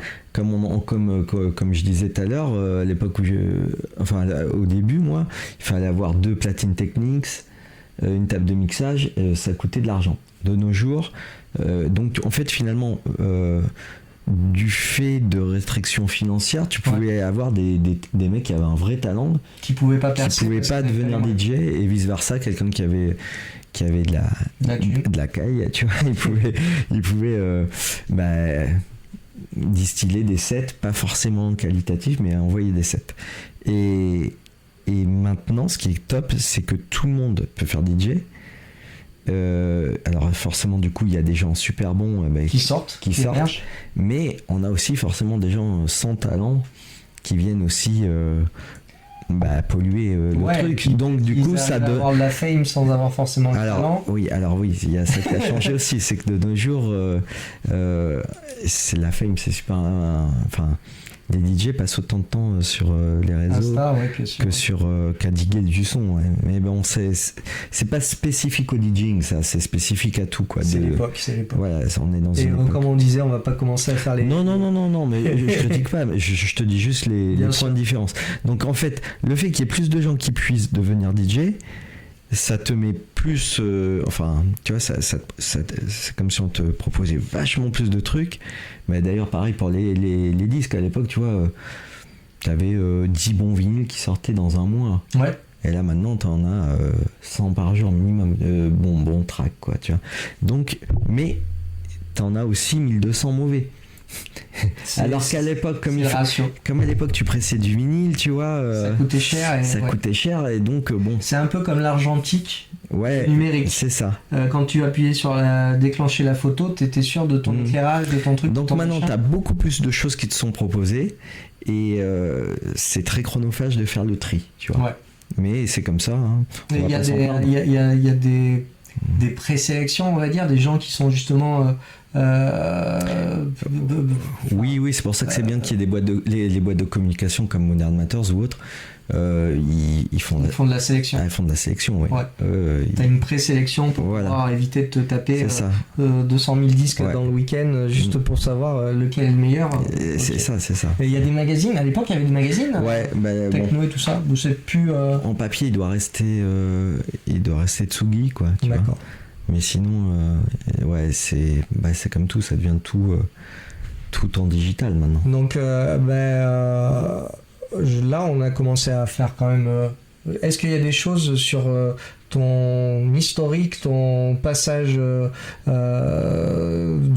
jusqu'à nos jours qu'on aurait omis jusqu'à nos jours? Après, on va parler de l'actualité, Est-ce qu'on a fait le tour des questions sur l'époque, j'ai peut-être oublié des choses qui... Non. Je pense que, je te dis, j'ai eu de la chance, j'étais aux bons endroits au bon moment.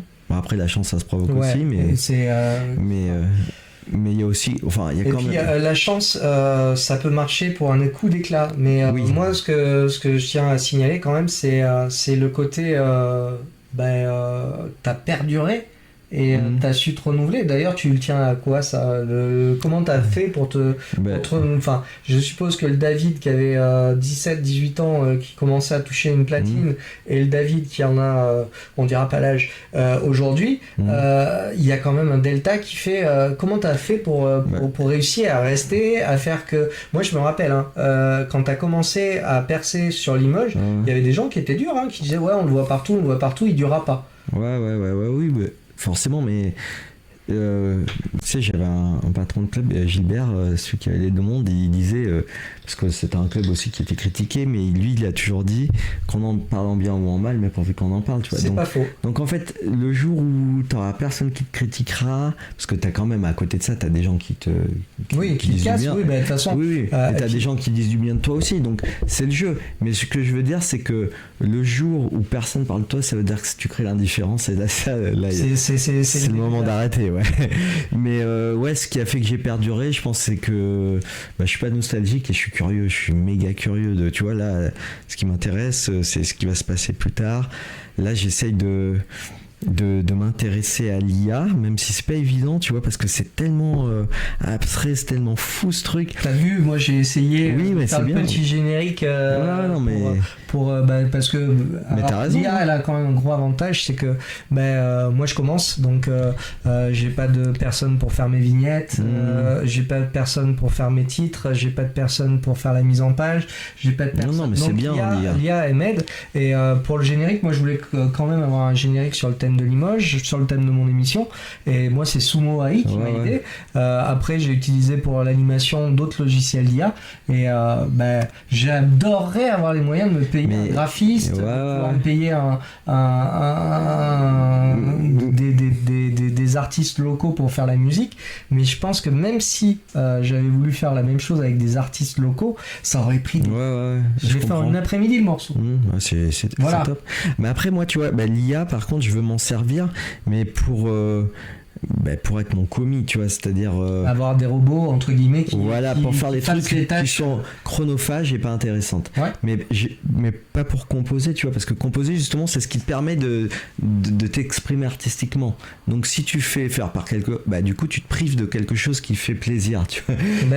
Je comprends tout à fait. Moi j'ai pas les bases pour la musique, donc je ne peux pas par contre créer un prompt qui me permette de sortir un truc qui ressemble à ce que j'avais dans ma vision. C'est pas mal. Et c'est pour quelqu'un qui ne connaît pas le solfège, qui a jamais travaillé, c'est un outil qui est super intéressant. Et je trouve que c'est cool qu'on en parle ce soir, parce que il y a plein de gens qui peuvent se dire quel est un artiste. De toute façon, on l'a connu depuis tous les temps. Quand les cassettes sont sorties, les artistes gueulaient parce que ça piquait, on pouvait enregistrer. Quand MP3 est sorti, ils n'avaient plus la main mise sur leur production, etc.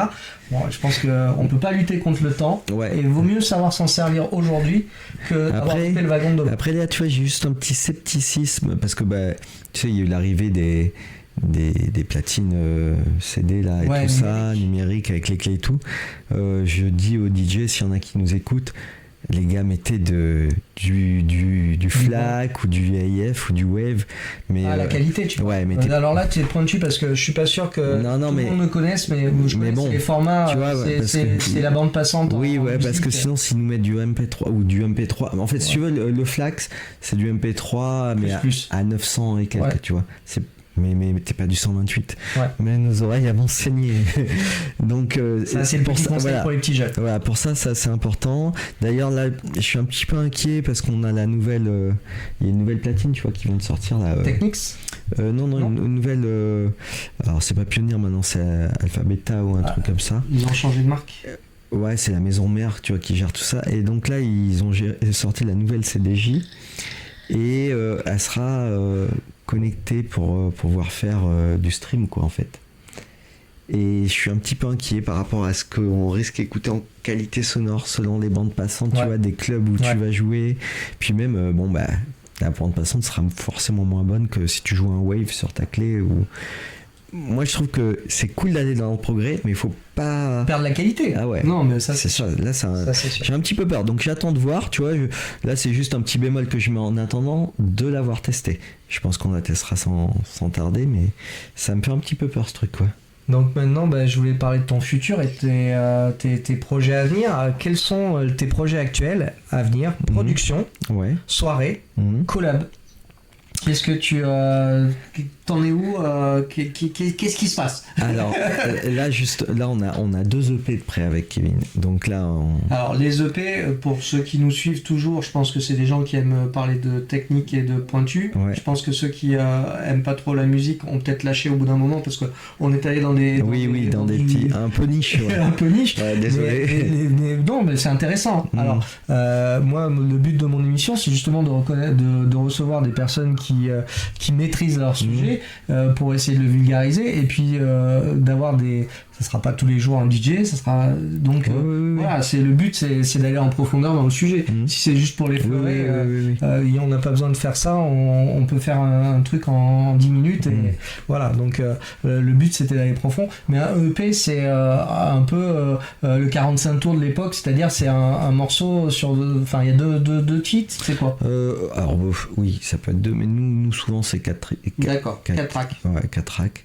Et donc là on en a 2, tu vois, on a 8 tracks on a un peu plus, mais vraiment qu'on a sélectionné. Il y en a 8 qu'on est prêt à sortir là, et on va les sortir en 2 fois plutôt que sortir un album. Et pour la collab, je peux pas dire encore parce que on attend des réponses. D'accord. Donc on veut pas avoir l'œil, on veut pas se porter le mauvais œil. Plus en plus, après je le dirai, mais ça parlerait pas forcément aux gens parce que c'est quand même des artistes pointus, tu vois, que nous on connaît, mais qui parleront pas forcément aux gens. Et puis sinon, on est sur pas mal de soirées là, entre Bordeaux, parce qu'on organise aussi à Bordeaux. Donc tu avais fait la feuille de la... Ouais, donc là, ce mois-ci, là. Oui, la semaine dernière, samedi dernier. Et là on en a une le 28 novembre, je crois. C'est bien ça. Comment les gens peuvent te suivre, tiens, parce que tu vas parler des soirées, mais s'ils veulent connaître, donne ton Insta, Alors mon Insta c'est David Smile, Smile avec un Y. Il y a Clash Point aussi, puisque maintenant je joue tout le temps en Clash Point, c'est plus David Smile, c'est Clash Point. Et donc il y a un Insta Clash Point avec un K, Clash Point. On peut le trouver sur toutes les bonnes sites de streaming. On est sur podcast, on est sur tout. Sur Spotify, Deezer, YouTube, Apple. Ouais, on est partout. Et donc, il faut chercher Clash Point. K-L-A-S-H-P-O-I-N-T. Voilà. Espace entre les deux. Ouais, exactement. Bon. c'est important parce que là, on a parlé, il y a peut-être des gens qui te découvrent ou qui vont te découvrir quand on repassera le replay sur YouTube. Et s'ils veulent savoir, c'est bien de se mettre un son de la personne, soit avant, soit après, pour réaliser exactement quel est l'artiste. Parce que nous, on le connaît.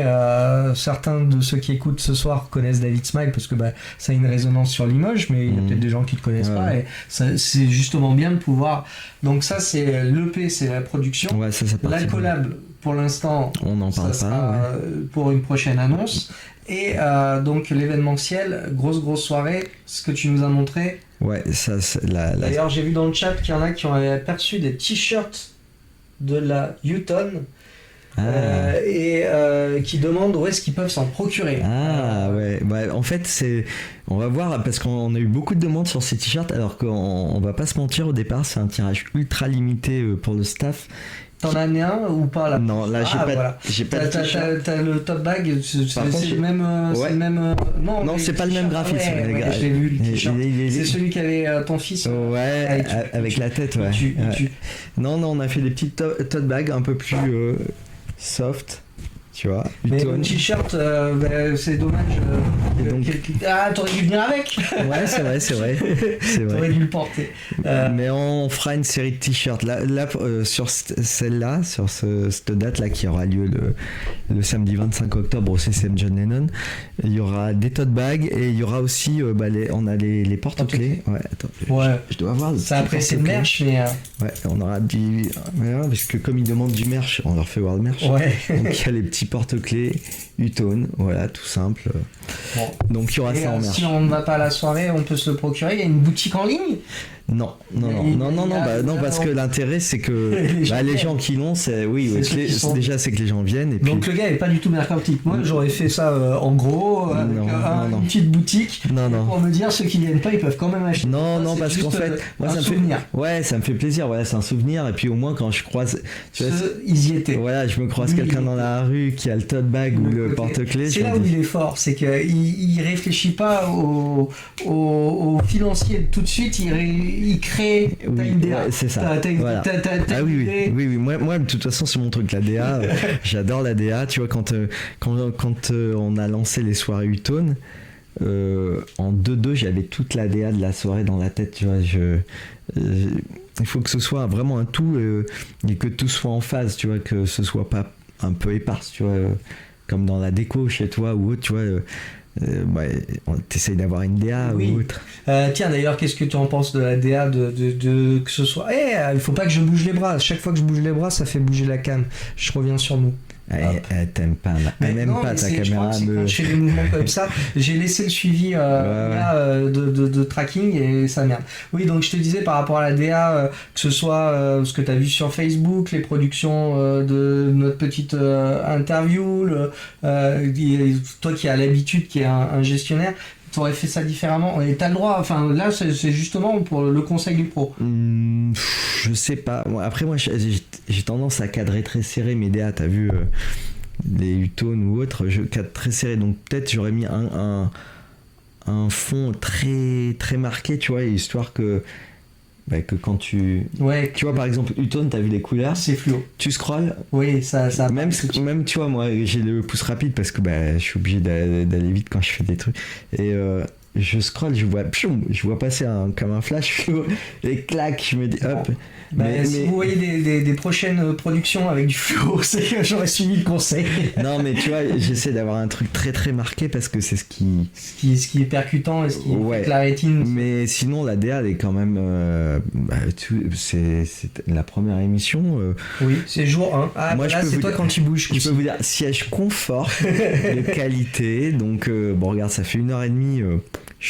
On est bien. On est très bien. On a un peu soif, mais bon, on finira le live et puis on va se rattraper. T'inquiète, on va se rattraper après. Parce qu'on parle, mais il n'y a pas grand monde. Ah si, il y a Lolo qui a balancé un grand big up quand t'as parlé du merch.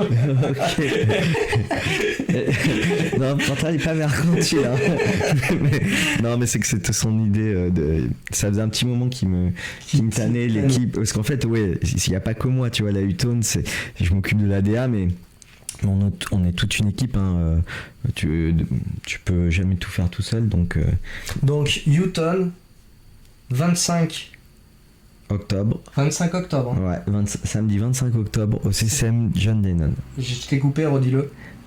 CCM John Lennon. La U-Tone le samedi 25 octobre. Et si c'est comme les précédentes, vous auriez tort de pas venir, quoi. Chaque fois, c'est moi, je lui passerai une tête quoi qu'il arrive, comme chaque fois. Je sais pas si je serai jusqu'au bout parce que, mais je passerai une tête et je sais qu'à chaque fois, je suis bluffé par l'ambiance, par. Tu travailles beaucoup. Ouais, mais il y a un Insta Utone d'ailleurs aussi. Les gens ici vont voir. Il y a Instagram Utone, ils verront toutes les soirées, les photos des précédentes. Donc, ça vaut le coup pour celui qui n'en a pas fait d'en faire au moins une pour voir et dire j'y étais parce que disons qu'en plus c'est un des rares. Il y a encore des productions électroniques sur. Je veux pas dire que t'es le seul. Il y a d'autres choses. Oui, il y a encore des choses qui c'est un rendez-vous qui est pas trop régulier, donc c'est marquant à chaque fois qu'il y en a une, on s'en souvient. Nous, on a voulu rester à 2 par an, tu vois. Ouais. Et en fait, on a réussi notre coup parce que il y aura 12 DJ. On n'a pas dit ça, mais il y aura 12 DJ. Et donc, c'est 6-7 en back-to-back, c'est-à-dire 2 DJ à chaque fois. Et ce qui est cool, c'est que les gens, forcément, ils viennent voir les DJ qui jouent, certains c'est leurs amis ou autres, mais il y a quand même le fait que les gens, quand ils les croisent, ils disent ils vont à Utone. En fait, ils recherchent l'ambiance de Utone. Ils connaissent, ils vont pas voir DJ ou Sgt. Lennon. C'est ça, c'est un mélange de... Moi, j'ai déjà croisé des gens qui viennent de Brive, ça amène du monde, des connaisseurs qui viennent d'un peu partout. C'est un public mélangé, il y a de tout, et c'est ça qui est top, quoi. C'est qu'on a réussi à faire le bon mélange. Bon, je crois qu'on a fait quand même pas mal le tour sur ta vie d'artiste. Ouais. Je crois qu'on en a pas mal parlé. Là, ce que je te propose, c'est qu'on fasse un petit moment un peu plus fun et détente. On va passer un petit... on va repasser mon générique, tiens, pour que vous puissiez entendre ce que je disais sur l'IA, sur notre petit morceau, sur un éléphant dans ma ville. Et on va en profiter peut-être pour boire un petit coup. On le dit pas, mais on va sûrement boire un petit coup parce que je parle, que David du soft, aussi, et que du soft bien sûr. Et on revient de suite pour faire un petit moment plus fun pour la fin du live. À tout de suite. Ok.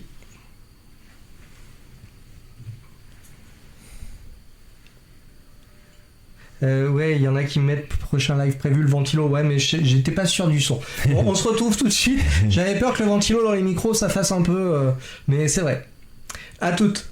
On se retrouve dans 2 minutes. Juste le temps de boire un coup parce qu'on parle et on revient.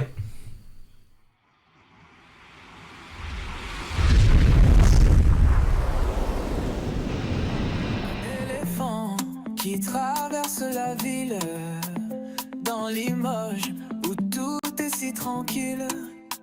Les passants fixent ses pas de géant. Avec style, il bouge doucement.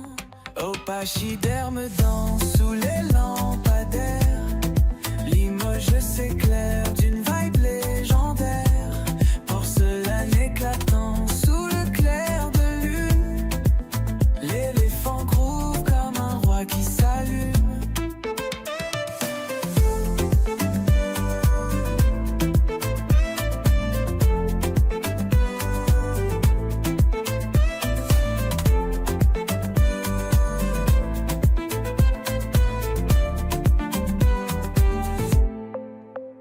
Dans les rues, pavé l'écho de ses pas. Fait vibrer les murs, réveille même le chat.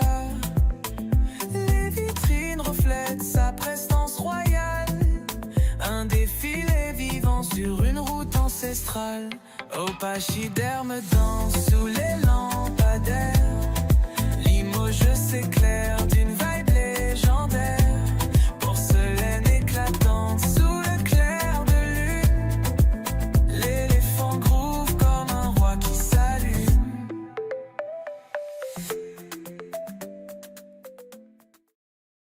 Un éléphant qui traverse la ville dans Limoges où tout est si tranquille. Les passants fixent ses pas de géant. Avec style, il bouge doucement. Et nous revoici, la bouche pleine. Il fallait. J'espère qu'on n'a pas perdu tous nos viewers et qu'ils ont quand même resté un peu avec nous. Bon, ça vous avait permis d'écouter le générique. et de l'entendre. Donc oui, ben là on allait partir sur un petit fit and fun, sur des petits traits, juste histoire de changer de mood. On a fait une bonne interview. Donc on va passer tout de suite à la scène. Je vous dis rien de plus, je vais l'expliquer en la mettant. Hop, dès que je l'ai trouvée. Je la trouve plus. Suspense. Mais bon, au pire, sinon je vais la trouver là. J'ai perdu ma souris. 2 petites secondes. Là, ça manque de... Voilà, c'est ce que je vous avais dit. Il y aurait forcément des moments où ça manquerait de professionnalisme. Bah, vous en avez lu un en direct. Allez, t'as préféré aller boire que préparer. Ah, attends, il faut que je fasse tout bien. J'ai mal fait. Oh, j'ai tout... Hop. Hop. Coupez, ça va, on n'est pas en direct. Voilà, ça y est. Donc c'est une petite interview sous la pluie. Comme là on est en période septembre, période de champignons à Limoges. Donc je voulais un petit côté campagnard parce que faut pas renier d'où on vient. On vient de Limoges et notre ville est belle, mais on a des super coins autour. Donc je voulais te poser des questions justement sur Limoges. Est-ce que tu peux nous dire par exemple l'endroit où tu aimes bien te balader? Tout simplement, les endroits où, quand tu as envie de te promener avec ta chérie, avec ton chien, quels sont les endroits que tu conseilles pour une petite promenade? Pour une petite promenade, alors moi j'aime bien le comment ça s'appelle, c'est le parc de Laurence, là où il y a les animaux là. Ouais, le parc de Laurence. Voilà, c'est assez plat. Le parc de Laurence, je crois. Ouais, peut-être, ouais, c'est assez plat. Et puis pour le bulldog, c'est parfait, tu vois. Après, oui, c'est vrai que toi, t'as un petit bulldog. Ouais, un bulldog anglais. Et il va pas crapahuter, ouais, tu vois. Lui, il aime que ce soit plat. Moi, j'aurai l'occasion, un jour, je vous présenterai ma louloute. J'ai un berger australien. Ça fera l'occasion d'une prochaine vidéo. Je mets ma casquette parce que ça mouille. Et moi, je risque de friser. Non, je plaisante. L'endroit où tu aimes bien aller manger au restaurant, quand t'as envie de te faire une bonne bouffe, où est-ce que tu vas? L'adresse à conseiller sur Limoges? Pour toi, David? Sur Limoges, alors il y en a plein. Il y en a plein, mais j'aime bien que je pourrais conseiller. Il y a Comptoir Martin, il y a chez Ginette, il y a La Place. Après, il y a le Roi du Couscous. Ça fait déjà un bon échantillon. Tante Saigon. T'as envie de boire un verre tranquille ou tu peux discuter? Tu vas où? Il y a Beau. Il y a BO, rue Haute-Vienne, il y a l'International, place Haute-Vienne, tu vois, c'est un peu mes secteurs là-bas. D'accord. Et il y a le Duc Étienne, classique. T'as envie de boire un verre avec un peu plus d'ambiance, t'as envie que ça remue et... Ah bah c'est les mêmes en fait, moi. Parce que selon... Tu vas pas au zigzag? Ah oui, non. Non, mais tu parles pour le soir là. Ah bah oui. Ah oui. Ah non, oui, si je vais au zigzag forcément. Parce que ça. Mais il y a aussi, j'ai oublié, il y a chez Lily aussi. Comment ça s'appelle j'y étais hier en plus, tu vois. Sicaro. Ah, ouais, très gentil. Il y a, après, il y a la place, j'aime bien la place de la cathédrale, tu vois. L'Irlandais, tout ça, c'est des endroits cool. Chez Bernard aussi, j'aime bien. Je fais le tour, moi. Après, c'est marrant parce que les gens, ils peuvent pas dire qu'ils me voient souvent, tu vois. Parce que je suis pas forcément. Si la pluie, elle casse les couilles, c'est fait exprès. Je suis pas tout le temps quelqu'un qui rôde comme ça, tu vois, mais quand j'y vais, j'aime bien faire mon petit tour, je vais essayer d'aller voir tout le monde, quoi. Après, on va partir sur l'endroit où tu vas t'acheter des sapes. T'as envie de te faire plaisir, t'as envie de t'acheter des sapes, c'est plutôt friperie, c'est plutôt magasin, t'as 2-3 adresses? Moi j'aime bien les fripes, parce qu'en fait j'aime bien les bonnes matières, et alors après j'ai quelques sapes de marque, tu vois, où il y a du grammage sur la matière ou autre, hein, mais qu'on trouve pas forcément à Limoges d'ailleurs, mais sinon du coup à Limoges c'est beaucoup les fripes. Ouais. Parce qu'en fripe t'arrives à trouver Alors là, on va être un peu plus catégorique. Une friperie à aller à Limoges. Ah, je peux pas t'en dire une. Non, Parce que les autres me font des prix. Non, c'est que je vais. Non, mais je fais un peu le tour, tu vois. Je vais. Bon, il y a je vais des voir. endroits, tu vas Là, je vais au chercher. showroom. Je vais au showroom à Nadège. Je vais à la nouvelle friperie juste en face. Il n'y a pas de nom. Tenue par. La nouvelle friperie, elle Ah, s'appelle. c'est d'accord. Ok. C'est le nom. Juste. Bah, Juste le blanc. excusez. Dans la nouvelle friperie, il y a Woody à côté de Michaeline, c'est je sais plus comment ça s'appelle. Alors, je coupe juste. J'ai un pote informaticien dans la boîte que je dis qui m'a dit que c'était très 2000 de mettre des fonds, mais je m'en fous, ça me fait plaisir. Ouais. J'ai envie de kiffer, donc voilà. Ouais, exactement. Continue, excuse-moi. Donc les friperies. Ouais, il y a Bigalou aussi. Il y a. Attends, c'est Woody. C'est quelque chose comme ça. Ouais. Après, sinon pour les fringues neuves, et ben il y a celle qui est en face, dans la même rue. Bah, je sais plus le nom de cette rue là. C'est.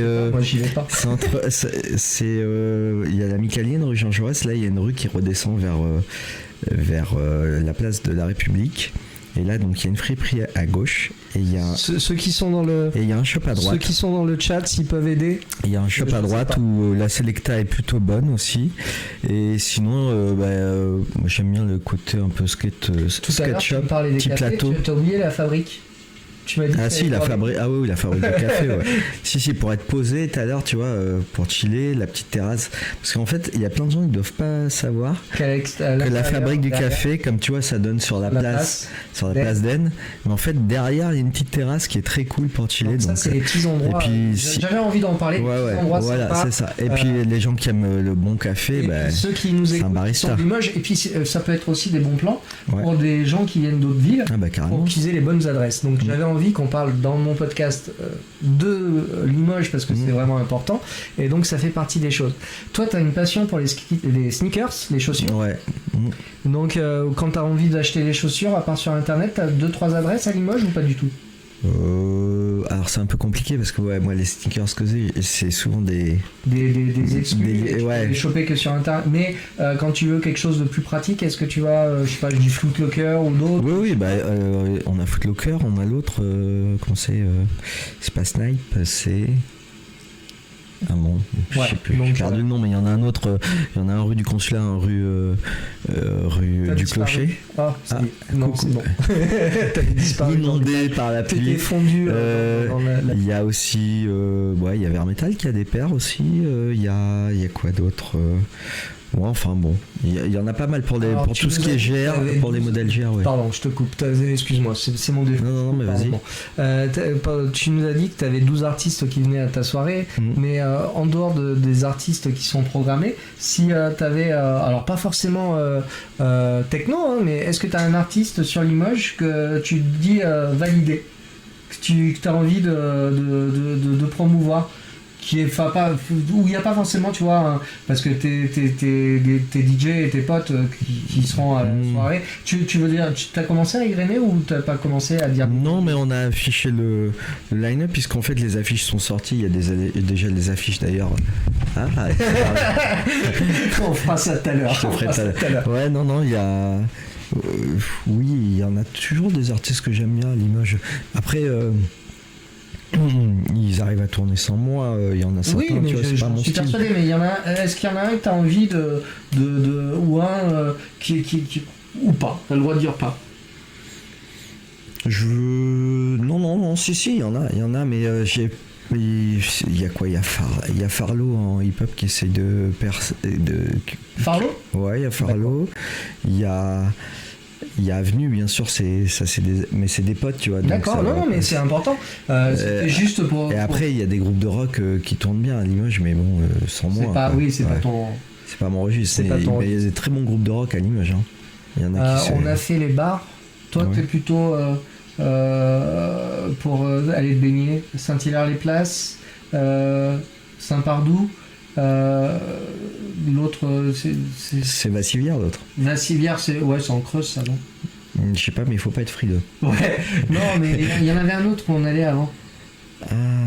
Le tout petit là. Ouais. Ah, c'était Saint-Martin-Téressius. Voilà. Je sais même pas s'il est encore. Max. Mais je sais Il y pas. a souvent des. Je sais pas s'il est encore bon à la baignade celui-là. Mais Saint-Pardo aussi, on a eu donc. Ouais. Mais toi, ton coin, bref. Ou peut-être une piscine.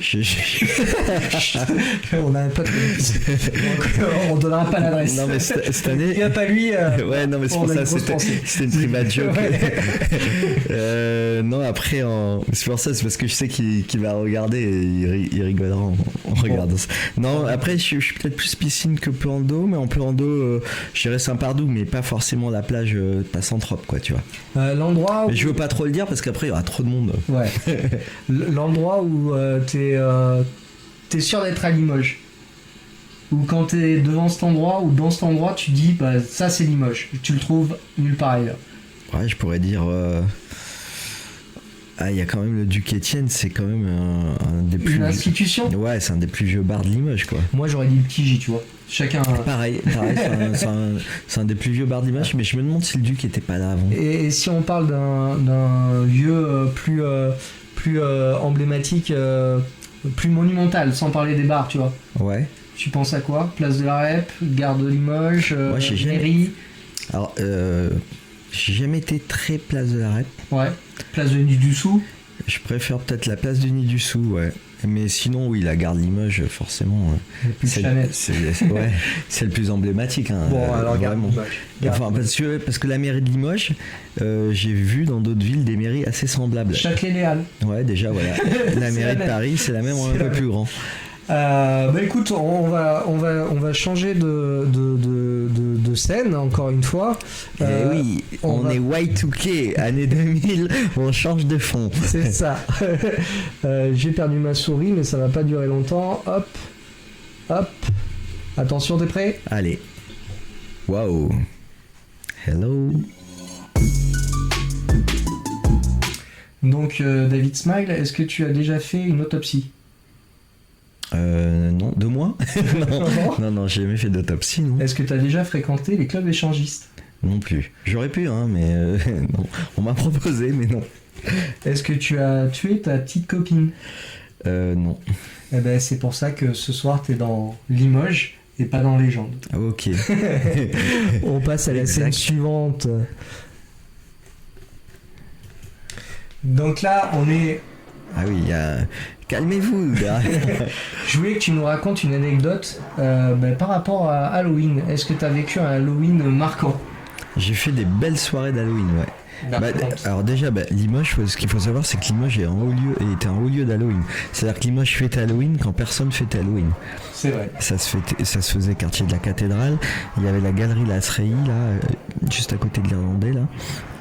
Et donc là, t'avais un escalier qui te permet de descendre dans les catacombes et il y avait des fêtes qui se faisaient pour Halloween dans les catacombes de Limoges. Et t'as fait ça là-bas? Ouais, j'ai fait ça là-bas et sinon, moi j'ai organisé des soirées à la Gargouille, à l'Ensemble, où je faisais venir Jack de Marseille, donc c'était l'étrange Monsieur Jack. D'accord. Et on rentrait carrément des arbres morts. Ouais, des arbres morts. On rentrait des arbres morts dans le club, en mettant de la toile d'araignée, en mettant des cercueils. Bon côté. Des vrais cercueils, on mettait, c'était grosse déco. On avait un gros budget déco. On va passer sur une autre scène. Je voulais que tu nous parles. Toi, tes vacances, ça se passe comment? Alors moi je suis très farniente en vacances, tu vois, comme j'ai tendance à être assez actif et pas mal bouger le reste de l'année. Les vacances c'est un moment où j'ai tendance à chiller, c'est très plage, resto, bar, plage. Ouais. On a eu l'occasion ensemble et c'est vrai que... Mais c'est des bars de rire aussi. Ouais. Oui, par contre ça rigole. Il y a resto, plage... Oui. Mais bar, voilà. Bar de rire. Voilà, c'est ça, bar et bar de rire. Et les restos, on se fait plaisir. On demande pas juste la carafe d'eau, quoi. On a une tendance à aller en Espagne, mais on compte changer les prochaines destinations. Ouais. On va rester dans les pays latins, peut-être bien. Peut-être. Mais bon, on va pas le dire là non plus. Hein. Il y aura trop de monde. C'est ça. Et pour rester dans le mood après l'été, l'hiver, une petite expérience de Noël qui te rappelle quelque chose? Non, j'étais un enfant gâté, j'étais bien. D'ailleurs, toi, t'es un local de Limoges, mais t'es un natif de Saint-Julien. Ouais, je suis juste à côté de Limoges. Ouais, alors moi, on m'avait dit qu'à Noël, t'avais mixé dans une cathédrale sur un hôtel. Ah non, ça c'était un 31 décembre.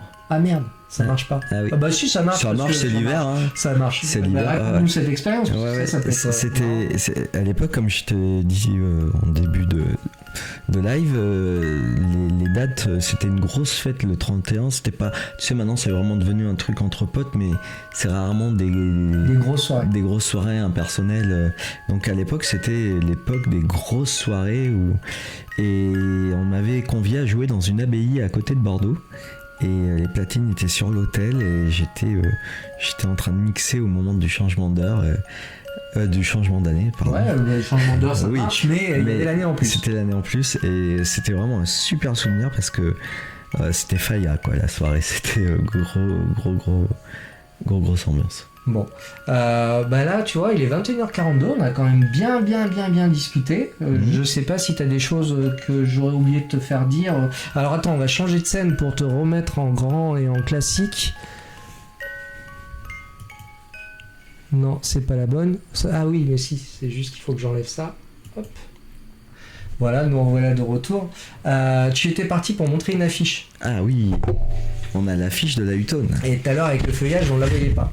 Et donc, Tac. si je m'abuse, le t-shirt, il y avait ça dessus. Exactement, ouais. D'accord. Ouais. Et en fait, les affiches Hutone, bon, la couleur change à chaque fois, on joue sur les 4 couleurs fluo. Et la DA, c'est-à-dire la trame reste quasiment identique. Si ce n'est bien sûr le nom des artistes, mais cette image-là, c'est jamais la même. D'accord. Et c'est une image montée à chaque fois, avec, tu vois... Là, et un jour, t'en es à ta 4e, 5e ? C'est la 5e, celle-là. Pour la 10e, il faudra réunir tous les visuels sur la même affiche. Ouais, mais il faudrait qu'on fasse... faudrait qu'on fasse un festival, là, carrément. Parce que si on réunissait tous les artistes, puisque je te dis, à chaque fois, il y a entre 10 et 12 artistes. Bon, il y en a certains qui sont revenus, sur d'autres... Tu vois, quand il y en a qui reviennent, on change, on essaye de modifier le back-to-back, puisque comme ils jouent à deux, on essaye de faire une nouvelle union d'artistes. Ouais. Et donc... mais bon, là, c'est cool, parce que depuis le début, je pense qu'on a passé les 30 ou 40 artistes. Ouais, ça fait quand même... C'est plutôt cool. Et vous avez jamais décidé de sortir un album avec les productions ? Non, il n'y a pas tant d'artistes qui produisent. Voilà, ils sont pas tous producteurs. Le problème, c'est ça. Il y en a certains, on en a fait venir. Parce que toi, tu as ton propre label. Oui, nous, on a un label, Module Records. Tu as d'autres artistes que toi qui sont signés sur ton label ou c'est que toi et Kevin ? Non, on a eu Subaka, mais c'était moi et Stan. Stan et moi. Et on a eu des remixeurs par contre. On a eu Steve Bicknell, un anglais. On a eu Sean Dizon, un mec de Détroit, aux États-Unis. Et on a eu François X, un DJ parisien. T'as déjà été d'ailleurs en studio avec d'autres producteurs, voir leur façon de travailler. Vous êtes déjà rentrés. Ouais, c'est marrant parce que bon, il y a 2-3 similitudes, mais l'approche est vraiment différente. Souvent entre chaque artiste, je pense que ça risque de se normaliser, tu sais, avec justement les vidéos tutos de YouTube et tout ça où chacun fabrique. Ouais. Après, YouTube c'est un tube, hein. Ouais. Donc il y a. Oui, mais comme tu dis, il y a plein de tutos différents. Et puis même si en fait la méthodologie est la même, l'approche peut être totalement différente parce qu'il y a des gens qui aiment commencer par la rythmique, un track. Il y en a qui préfèrent commencer par le lead, le synthé, tu vois. Donc, mais déjà, même nous, on n'attaque pas tous nos tracks de la même manière, tu vois. Et puis toi, t'as pas beaucoup de lyrique. Non. Enfin, c'est. Il y a quelques fois. Une ligne. Voilà, il y a des fois des voix, mais voilà, c'est ça. Mais il y a des fois, tu vas faire un son de synthé, c'est lui qui va t'inspirer et tu vas partir de ça et tu vas faire la rythmique autour. Et d'autres fois, tu fais une rythmique, tu fais tourner ta boîte à rythme et puis du coup, tu vas chercher des sons de synthé que tu vas mettre après. C'est complètement différent à chaque fois. Alors moi j'ai un petit là, donc c'est la première, donc tu essuies les plates comme je disais tout à l'heure, mais j'ai une petite envie, c'est qu'à chacun à chacun de mes invités, leur proposer un petit challenge par rapport aux vues, histoire de se mettre un petit goal, un petit but. Ouais. Alors déjà, on va parler de goal. Je pense que si on atteint 2000 vues, ça serait vraiment génial. Ouais, ça serait Donc bien. c'est un gros goal. Mais si on atteint 2000 vues sur YouTube, moi ce que je propose, si t'es d'accord, c'est tu vois, mon premier morceau qui passe, le waiting screen qu'on appelle, où il y a le compte à rebours, c'est de la musique libre de droit. Donc je suis obligé de passer par là parce que tu peux pas utiliser des artistes connus, sinon tu peux être ban de Twitch. Mais par contre, si c'est l'artiste qui te fait le morceau qui l'a fait pour toi, est-ce que tu serais d'accord avec Kev qu'on fasse une petite visite de ton studio et qu'on fasse un post générique si on atteint les 2000 vues ensemble? Si tu veux, allez. C'est fait. Donc ça sera le premier goal. Et là, ça va bientôt être l'heure de se quitter. On a quand même beaucoup parlé. Je sais pas si tu as d'autres choses à dire. La date du prochain. Faut que déjà la date du prochain. Le prochain, ça sera le mois prochain, Lolo. Mais je n'ai pas encore la date parce que ça dépend des personnes, des possibilités des personnes, dont le but de me suivre sur les réseaux, sur toujours Cybertalice, sur TikTok, Instagram, Facebook. Donc là, il y aura le replay sur YouTube, sur la chaîne, ça sera aussi sur Cybertalice. Twitch, c'est Cybertalice. Donc il faudra se tenir à l'écoute pour connaître le prochain. Comme j'ai fait pour annoncer David, il y aura une petite vidéo présentation du premier, et puis du prochain, et puis la date. Mais quoi qu'il arrive, mon but c'est d'essayer d'en faire un par mois pour essayer d'en faire 10 par an avec off juillet-août, et déjà voir comment ça fonctionne. Comme je le disais, moi je le fais pour essayer de divertir un peu les gens, et puis pour leur faire connaître des personnalités de Limoges qui n'ont pas forcément tout le temps d'avoir 2 heures pour discuter tranquillement sans être obligé d'être drivé et puis pouvoir se lâcher un peu. Donc c'est le but. Et donc le prochain vidéo le mois prochain, et tenez-vous informés par les réseaux, vous le saurez rapidement dès qu'on aura une date de précise. Donc on a dit pour le goal des 2000.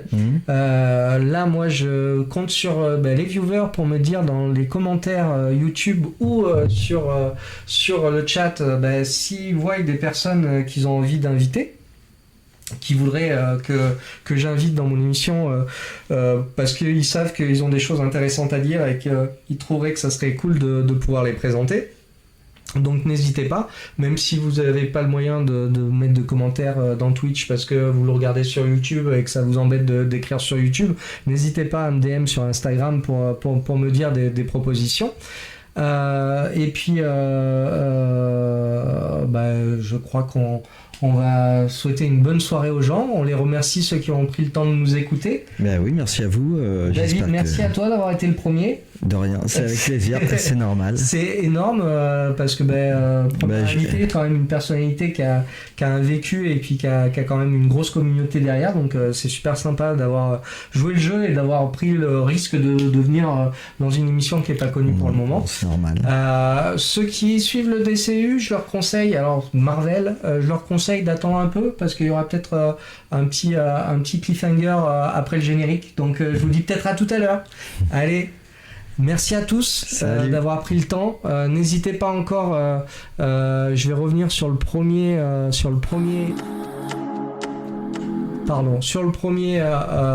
visuel. Oh, je perds mon latin, il faut que j'arrête.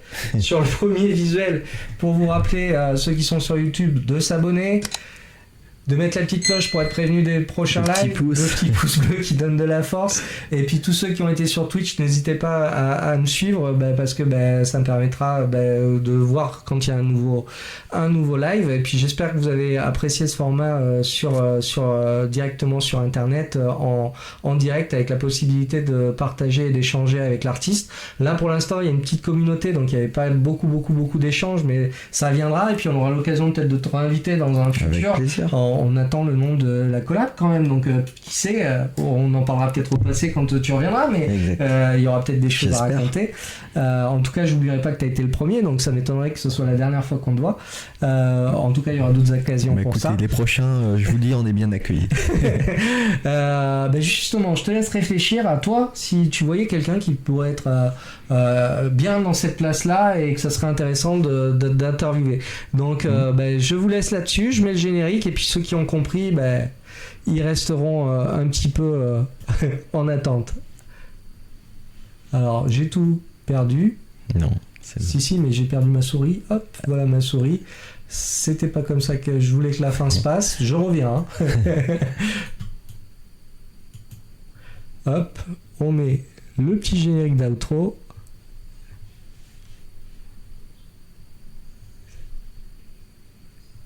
Un éléphant qui traverse la ville, dans Limoges où tout est si tranquille. Les passants fixent ses pas de géant. Avec style, il bouge doucement. Au pachyderme danse sous les lampadaires. Limoges s'éclaire d'une vibe légendaire. Porcelaine éclatant sous le clair de lune. L'éléphant groove comme un roi qui s'allume.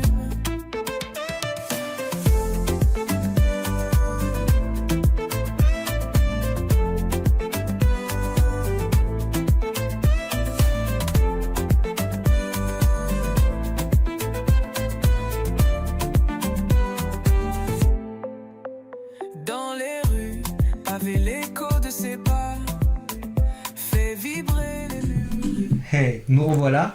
Donc, comme prévu, c'est un peu comme dans le MCU, il y a toujours un post générique, comme dans les Marvel. Donc, je t'ai laissé sur une question pour savoir qui c'est que tu verrais comme invité. Oui. Et donc, la personne n'est pas au courant. Attention, ça n'engage à rien, ni que juste que toi, une proposition, et puis je lui en parlerai. Et si ça peut l'intéresser, tu penses à qui, toi, personnellement ? Alors j'avais pas de grosse idée, mais tu vois, juste en venant là, j'ai croisé Mike, je lui ai dit que je venais de voir. Et alors, qui est Mike? Mike, c'est un pote qui donne des cours de skate, qui est skater entre autres, qui est aussi DJ et qui adore cette ville. Tu vois, il a quitté pendant quelques années.